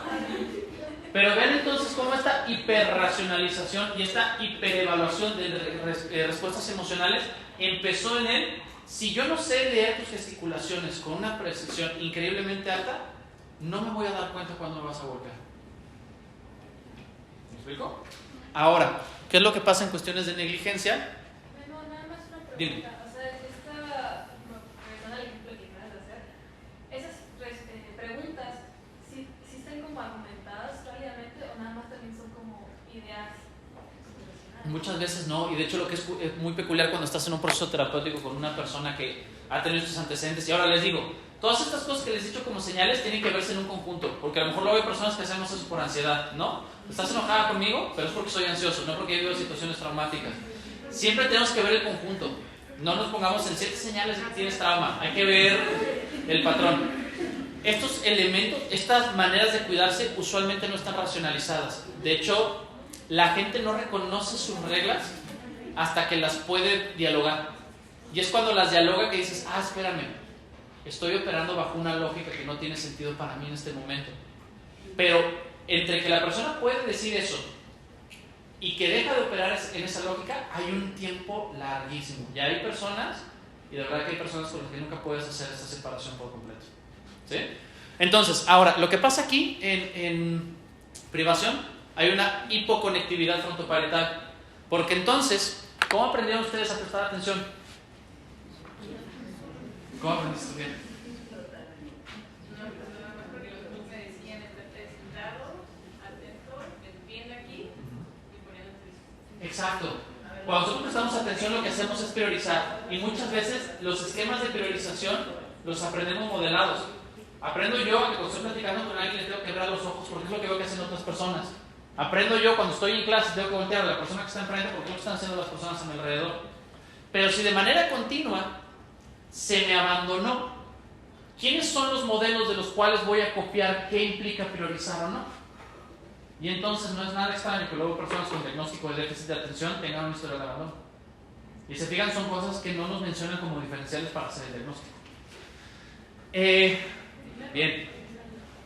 Es curiosidad. O sea, los traumas, por ejemplo, la persona que está con cáncer tiene eso que mencionaste, estrés, y que la ínsula se desactivaba, sudaban y así. Está fisiológicamente más grande que una persona que no ha pasado por eso. Fíjate que en términos de volumen es un poquito variable, pero donde se ve la diferencia en activación. Es decir, cuando han investigado el volumen de la amígdala, lo que plantea por lo menos en esta revisión es tenemos estudios donde se ve mayor volumen, menor volumen o no vemos ninguna diferencia. Pero lo que sí se ve de manera consistente en condiciones de daño es que esta zona hiperactiva sus recursos cuando hay una situación de malestar. Y entonces por eso siente que todas las señales de tu cuerpo se amplifican de una manera abrumadora. ¿Sí? Ahora, otro artículo que les quería mostrar, este también es muy claro, pero básicamente quería hablarles del estrés y el asunto del cortisol. Seguramente quienes ya llevaron bases biológicas han escuchado hablar del cortisol hasta el cansancio o del estrés hasta el cansancio. Quienes todavía no han llevado esa parte, vamos a llegar a ello en algún momento. Pero nosotros tenemos mecanismos con los cuales generamos sistemas de alerta. ¿Sí? Y tiene que ver tanto el sistema nervioso central como el sistema nervioso periférico. Uno de los mecanismos más comunes con los cuales nosotros regulamos nuestro sistema de alerta es el que se conoce como GHPA, hipotálamo, pituitaria adrenal, hipotálamo, hipófisis adrenal, también le dicen HHA, que lo que hace es leer señales de riesgo en el entorno, o señales de riesgo que nosotros generamos cuando pensamos en cosas catastróficas, y genera una cascada que va a activar todo nuestro cuerpo. ¿Qué es lo que pasa en personas que tienen antecedentes de trauma en la infancia? Se hiperregula, es decir, con muy poquito activo tu sistema de alerta. Seguramente alguna vez les habrá tocado, y es una analogía que luego usan mucho con los niños. ¿Aún han visto un coche viejo que tiene una alarma último modelo? ¿No? Ese Datsun que tiene 6 meses sin moverse afuera de su casa, pero pita de manera escandalosa. Eso es lo que sucede muchas veces con el nivel de alerta de personas que han experimentado condiciones traumáticas. Que una pequeña señal de abandono, una pequeña señal de rechazo, una pequeña retroalimentación que pueda ser negativa, te genera una tensión escandalosamente dolorosa. ¿Por qué? Porque hubo una época de tu vida en la que aprendiste a regularte así. Pero el otro fenómeno que me parece bien interesante es que no es que todas las personas con experiencias traumáticas se hiperregulen, sino que se hiporregulan. Les pongo un ejemplo. Imagínense que yo les ofrezco 10 en una materia que ustedes no quieren cursar. Les digo, ustedes van a escoger la materia que no quieren cursar, ¿no? No tienen que decir que es manejo de información y datos numéricos. Una materia que no quieren cursar, yo les digo, ni se paren. Yo me meto su carga y se les pongo 10. Pero lo único que tienen que hacer para ganárselo es, cuando salgan, buscan a la primera patrulla de la policía estatal y le pegan una patada al comandante. ¿Lo harían? ¿Por qué no, Luis? Hiciste cara de miedo. ¿Por qué? Por supuesto. Si te imaginas en ese... Ustedes pueden simular en su cabeza, no pateen policías, puede ser muy de riesgo, pueden simular en su cabeza esta situación de ir a patear a un policía. ¿Qué se imaginan que va a sentir su cuerpo de manera previa? Muchísima tensión, ¿no? En teoría, esa tensión que ustedes experimentan tendría que ser tan potente que les haría detenerse. Pero ¿qué pasaría si ustedes no pueden tocar ese nivel de estrés? ¿No?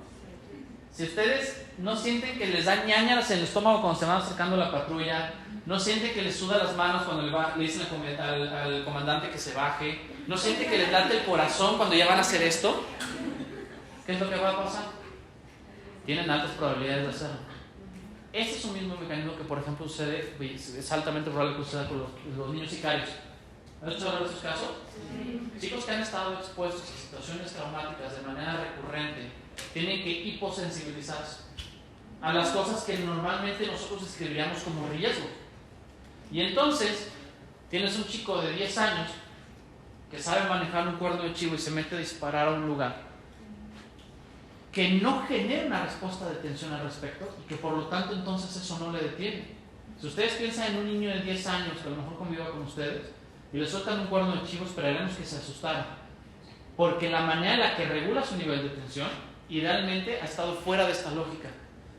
Ahora, traducido eso a la etapa adulta,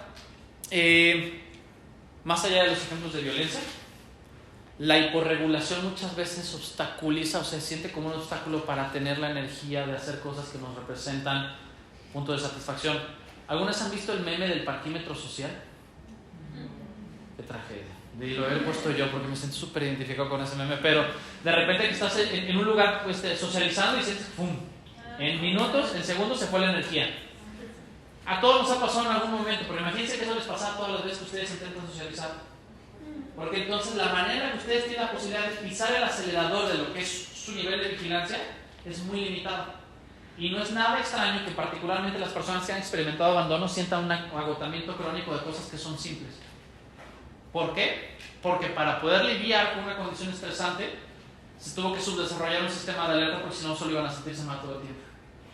Ahora, ya casi acabamos. ¿Qué pasa con el sistema de recompensas? Estoy bien. ¿Sí? Fíjense qué importante es en términos de la regulación emocional experimentar puntos de satisfacción. Estamos muy acostumbrados y acostumbradas a pensar que para pelear con el estrés hay que descansar, hay que recuperarnos, ¿no? Pero otro mecanismo que es importantísimo para lidiar con el malestar que causa el estrés es orientarnos a puntos de satisfacción. De hecho, hay terapias específicas para eso. No sé si algunas han escuchado hablar de la activación conductual.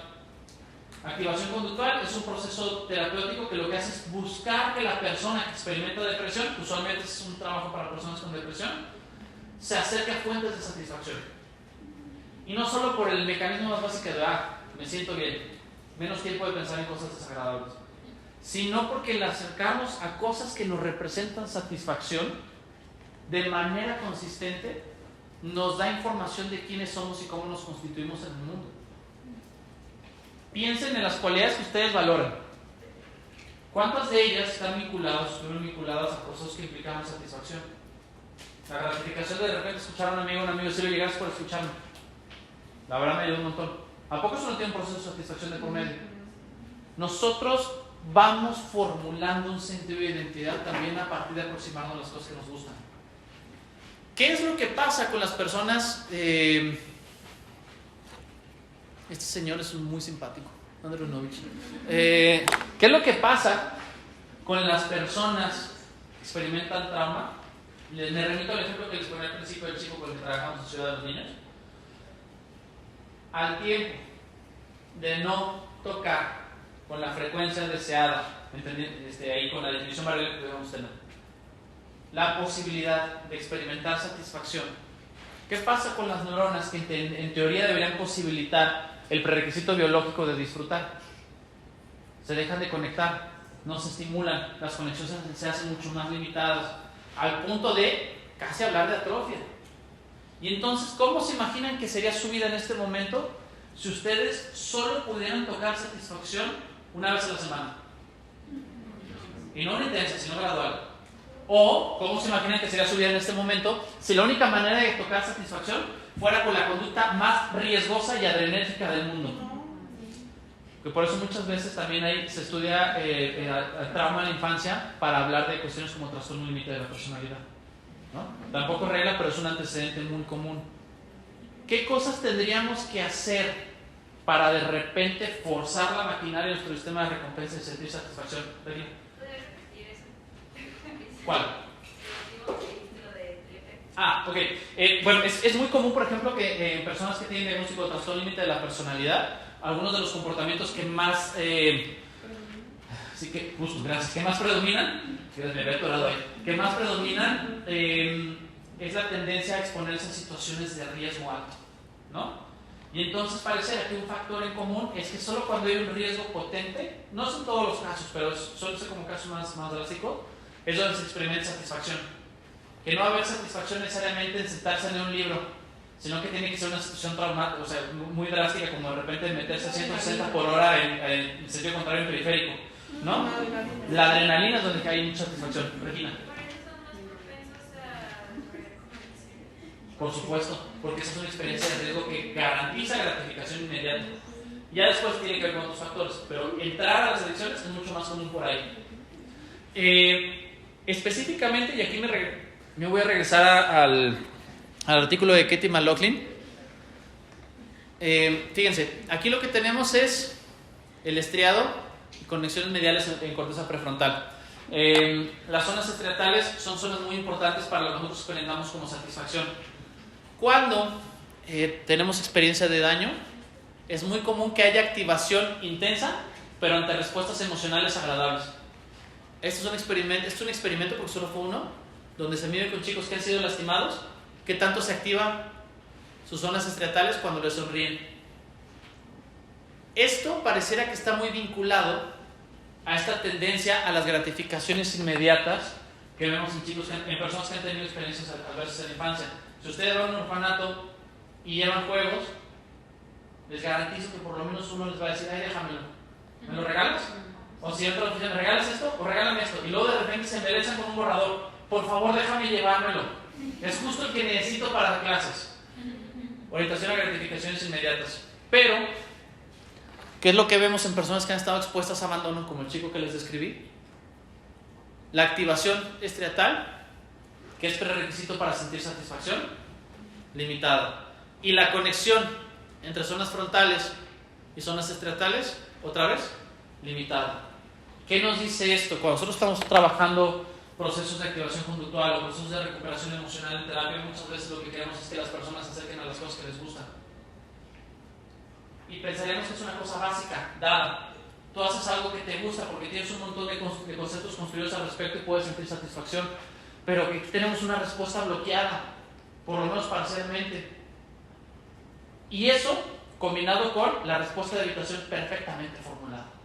Entonces tú le pides a una persona que ha experimentado trauma en el desarrollo, oye, ¿qué te parece si hoy le dedicamos ese tiempo a lo que tú disfrutes?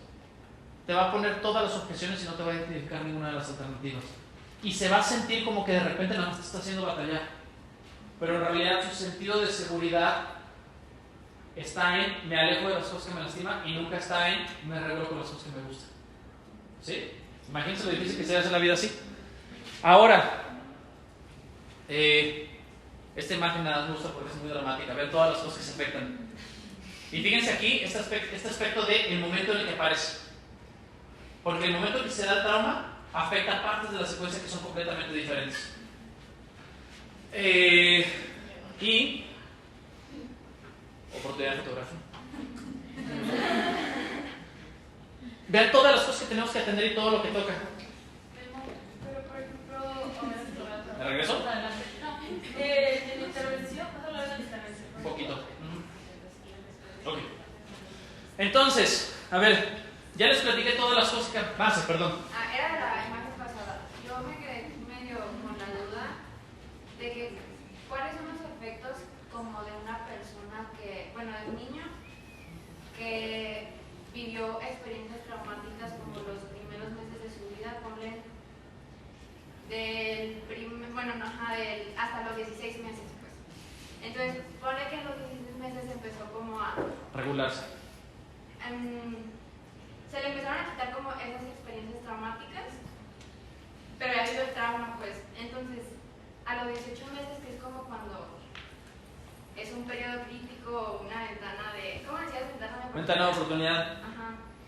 Ya, o sea, se le quitaron por completo de que el daño, o sea, ¿cuál va a ser el efecto? ¿Va a ser el mismo o va a cambiar? Porque pues el trauma ya lo vivió, ¿sabes?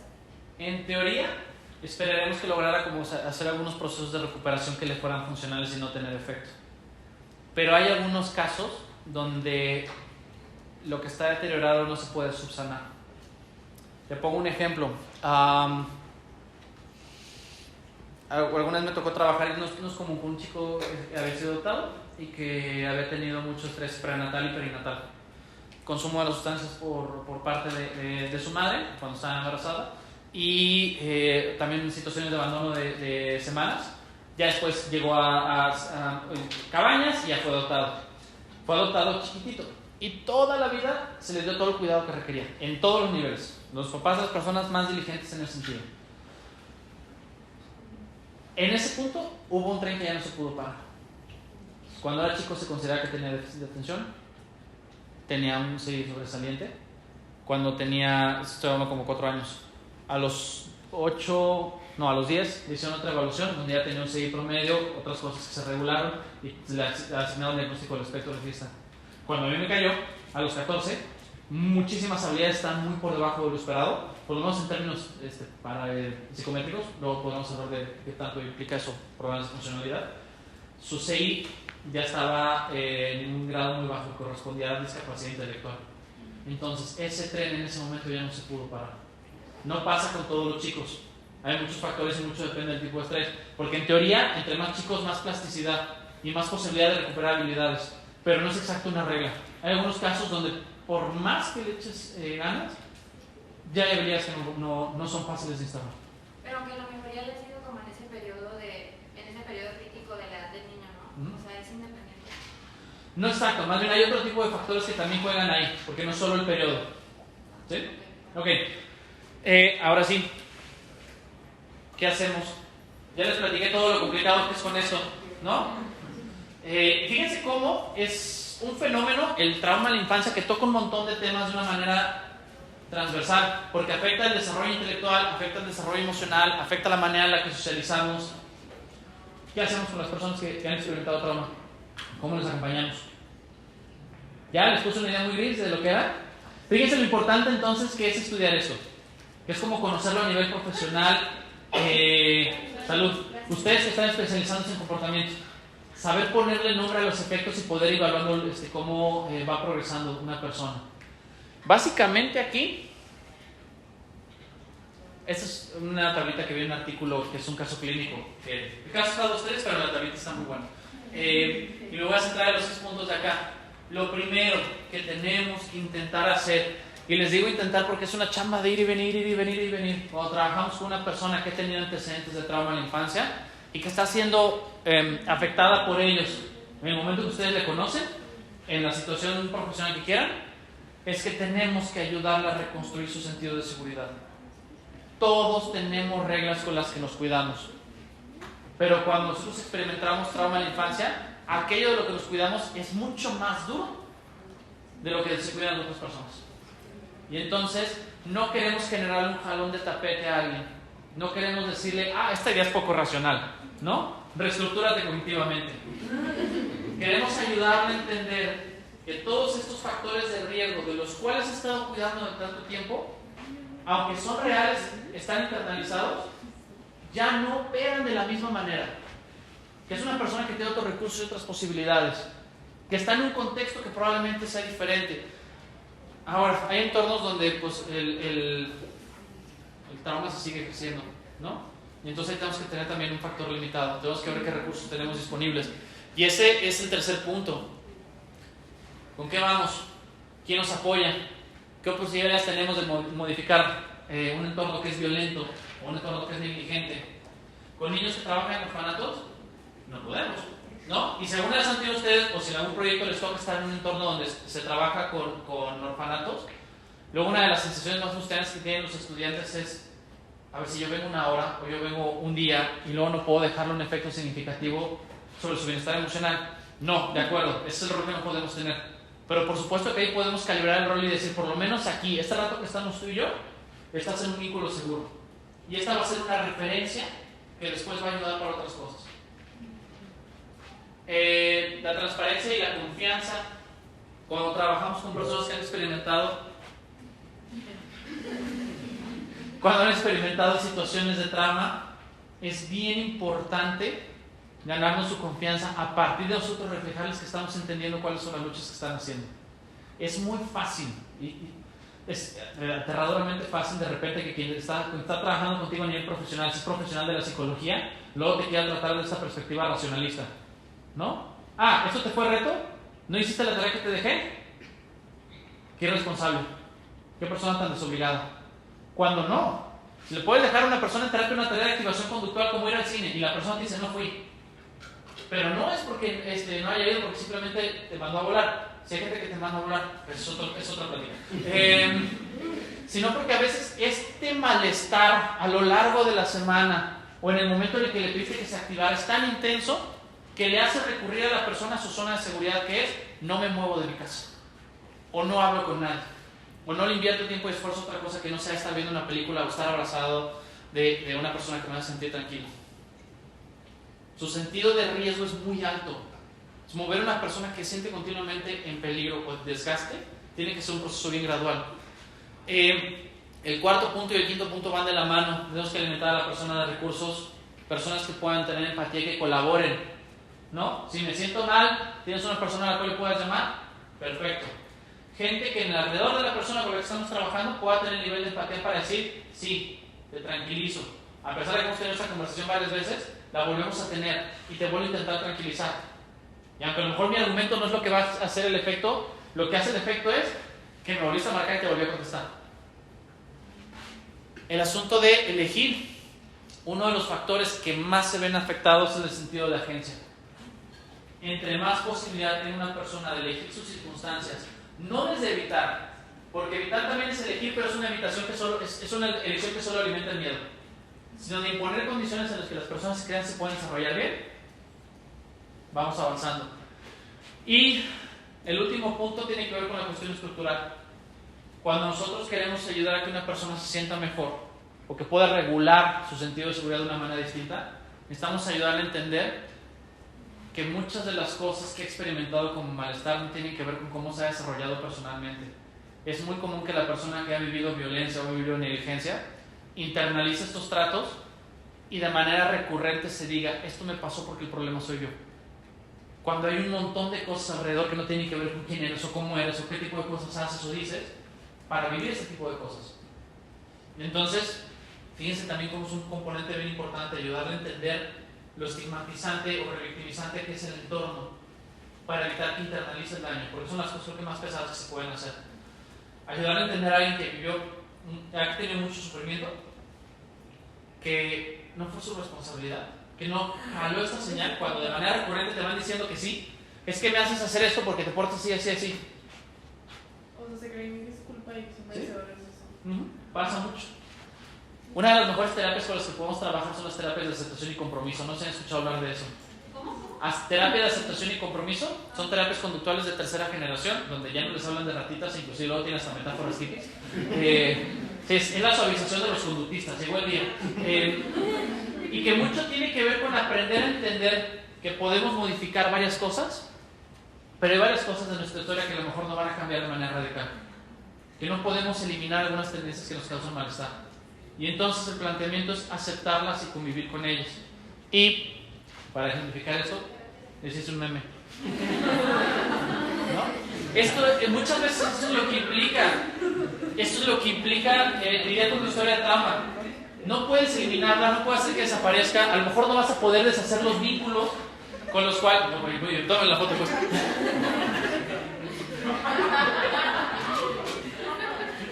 Les digo que sí está muy funcional esta imagen. A lo mejor no vas a poder deshacer los vínculos de seguridad que formulaste por una experiencia traumática. Pero lo que sí es que se puede hacer una gestión del malestar para que cada vez menos elijas desde el dolor que viviste y cada vez más elijas desde lo que quieres vivir ahorita. ¿Sí? Si alguien quiere leer más al respecto, hay muchos libros maravillosos, pero yo les recomiendo este. También está en español, El cuerpo lleva la cuenta. Es un gran libro. Es nada técnico, de hecho yo les sugeriría, primero lean este y luego lean todos los otros artículos que salieron por ahí. Este es un gran libro de introducción. ¿Sí? No hice diapositiva, muchas gracias, entonces muchas gracias.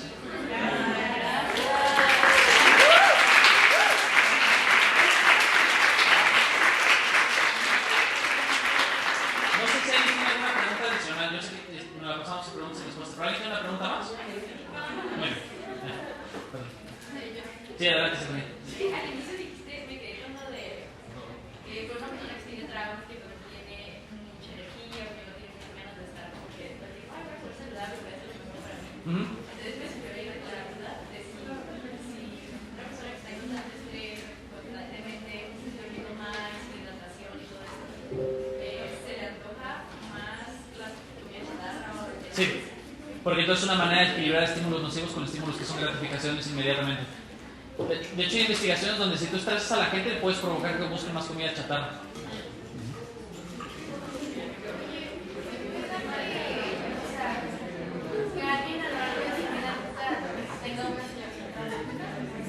En teoría se puede, pero la manera de decir de manera contundente dependería de una buena definición de trauma. Y todavía no estamos ahí. Perdón, tenemos que hacer protocolo primero, ¿verdad? Ah, muy bien.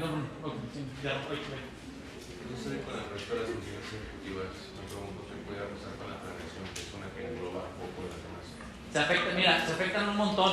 De hecho, en el segundo artículo que les mostré hay una revisión de funcionamiento ejecutivo y trauma. Pero entonces fíjate, las redes orbitomediales que tienen que ver con autorregulación y control de impulsos están afectadas. Y las redes dorsolaterales, que son las de ejecutivo central, que se encargan de planeación, flexibilidad, fluidez verbal, anticipación, están afectadas. Entonces usualmente el perfil de ejecutivo puede ser muy común. Por eso es todo un tema. Y luego va Regina. ¿Cómo se aborda la resiliencia?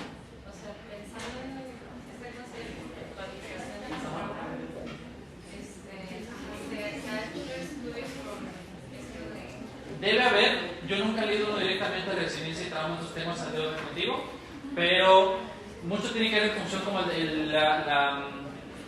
el reconstruir una persona que pueda verse desde la capacidad de sortear obstáculos. Pero cuando una persona ha experimentado mucho trauma, le tiene mucho miedo a sentirse mal, porque sabe que en su vida ha sido una ruta muy larga resolver el malestar.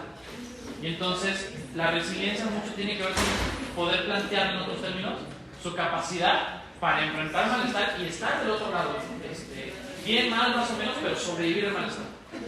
Pero para detalle te debería hacer datos. ¿Sí? Voy con Sofía, luego voy con Regina y luego voy con Pedro.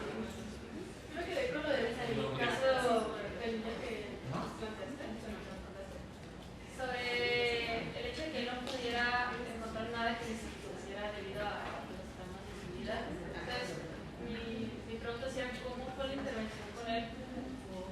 Por lo que vemos, porque acá te digo, es que si yo le digo, ay, como le induzco a que le gusten cosas, no está decidiendo por sí mismo. Entonces, a través del espacio seguro y todas esas cosas que nos platicaste, él empezó a Sí, nunca se convirtió en el chico más así como alegre del mundo, pero entonces la manera en la que se le abordaba era, a ver, vamos dándole un espacio donde se modelen algunos puntos de satisfacción que le pudieran ayudar a vincular mejor con sus compañeros, de una manera en la que sienta que las sesiones él es prioridad. Entonces fue modelando algunas conductas de respuesta a cosas de satisfacción que le fueron ayudando. Pero por lo menos en ese momento, lo que se le daba era un espacio donde sus necesidades eran la prioridad. Y eso pues era un poquito lo que buscábamos, era que se trasladara. Sí. ¿Quién iba? Regina y luego iba Fer. Y luego... Sí, ¿verdad? No. Sí, y luego voy acá. ¿Cuál es el nombre? No, perdón, voy a ir con Regina y luego voy contigo. Perdón, sí. Es que yo me Ok.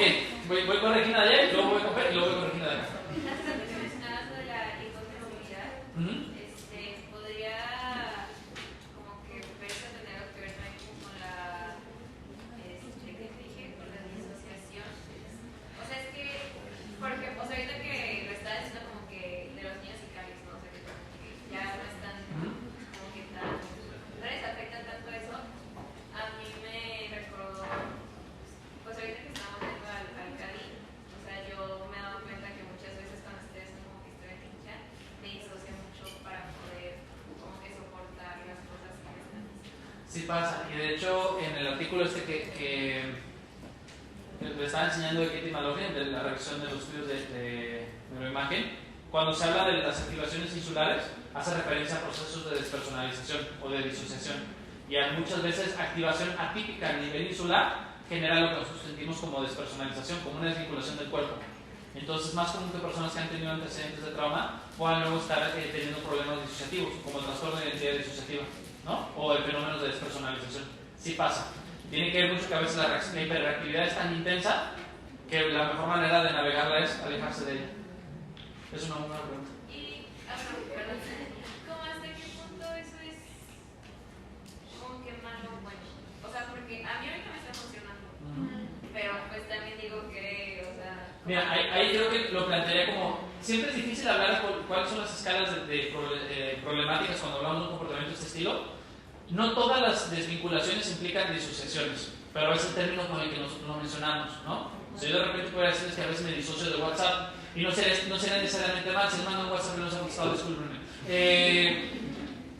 Yo ahí a lo mejor diría, habría que definir muy bien cuáles son los términos conceptuales donde se diferencia la disociación de la desvinculación, porque aunque suena parecido no lo son. ¿Sí? Claro.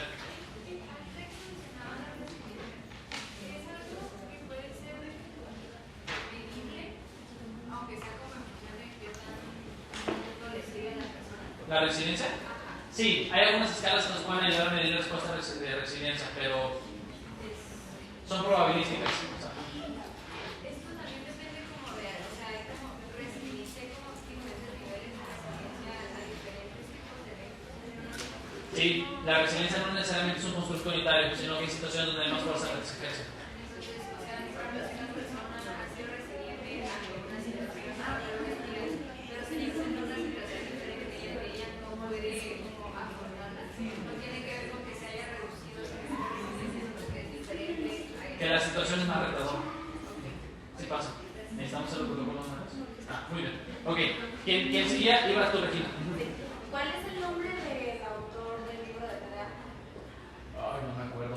Ahorita si me esperas ahorita al final, lo busco en la computadora y te digo. El de para adultos, ¿verdad? Sí. Sí, ahorita te voy a decir. Esta gestación, como ante esta nueva situación, pudiera reducir sus niveles de resiliencia a situaciones en las que ya era más resiliente. Sí, aunque más bien lo que luego podría hacer es generar que la persona crea que se redujeron sus niveles de resiliencia a otras situaciones. Sí, como muchas veces hacemos prueba de valor. Si aquí no pude ser valiente, entonces todas las otras situaciones donde he sido valiente ya no van a permitir ser valiente. ¿Sí? Muy bien. Creo que todo. Pues creo que ahora por todas que ha sido pues, un privilegio estar aquí. Estos nuevos conocimientos que vamos integrando tanto personal como profesionalmente. No queda más que agradecerte, Memo, por este espacio compartido. Muchas gracias. Muchas gracias.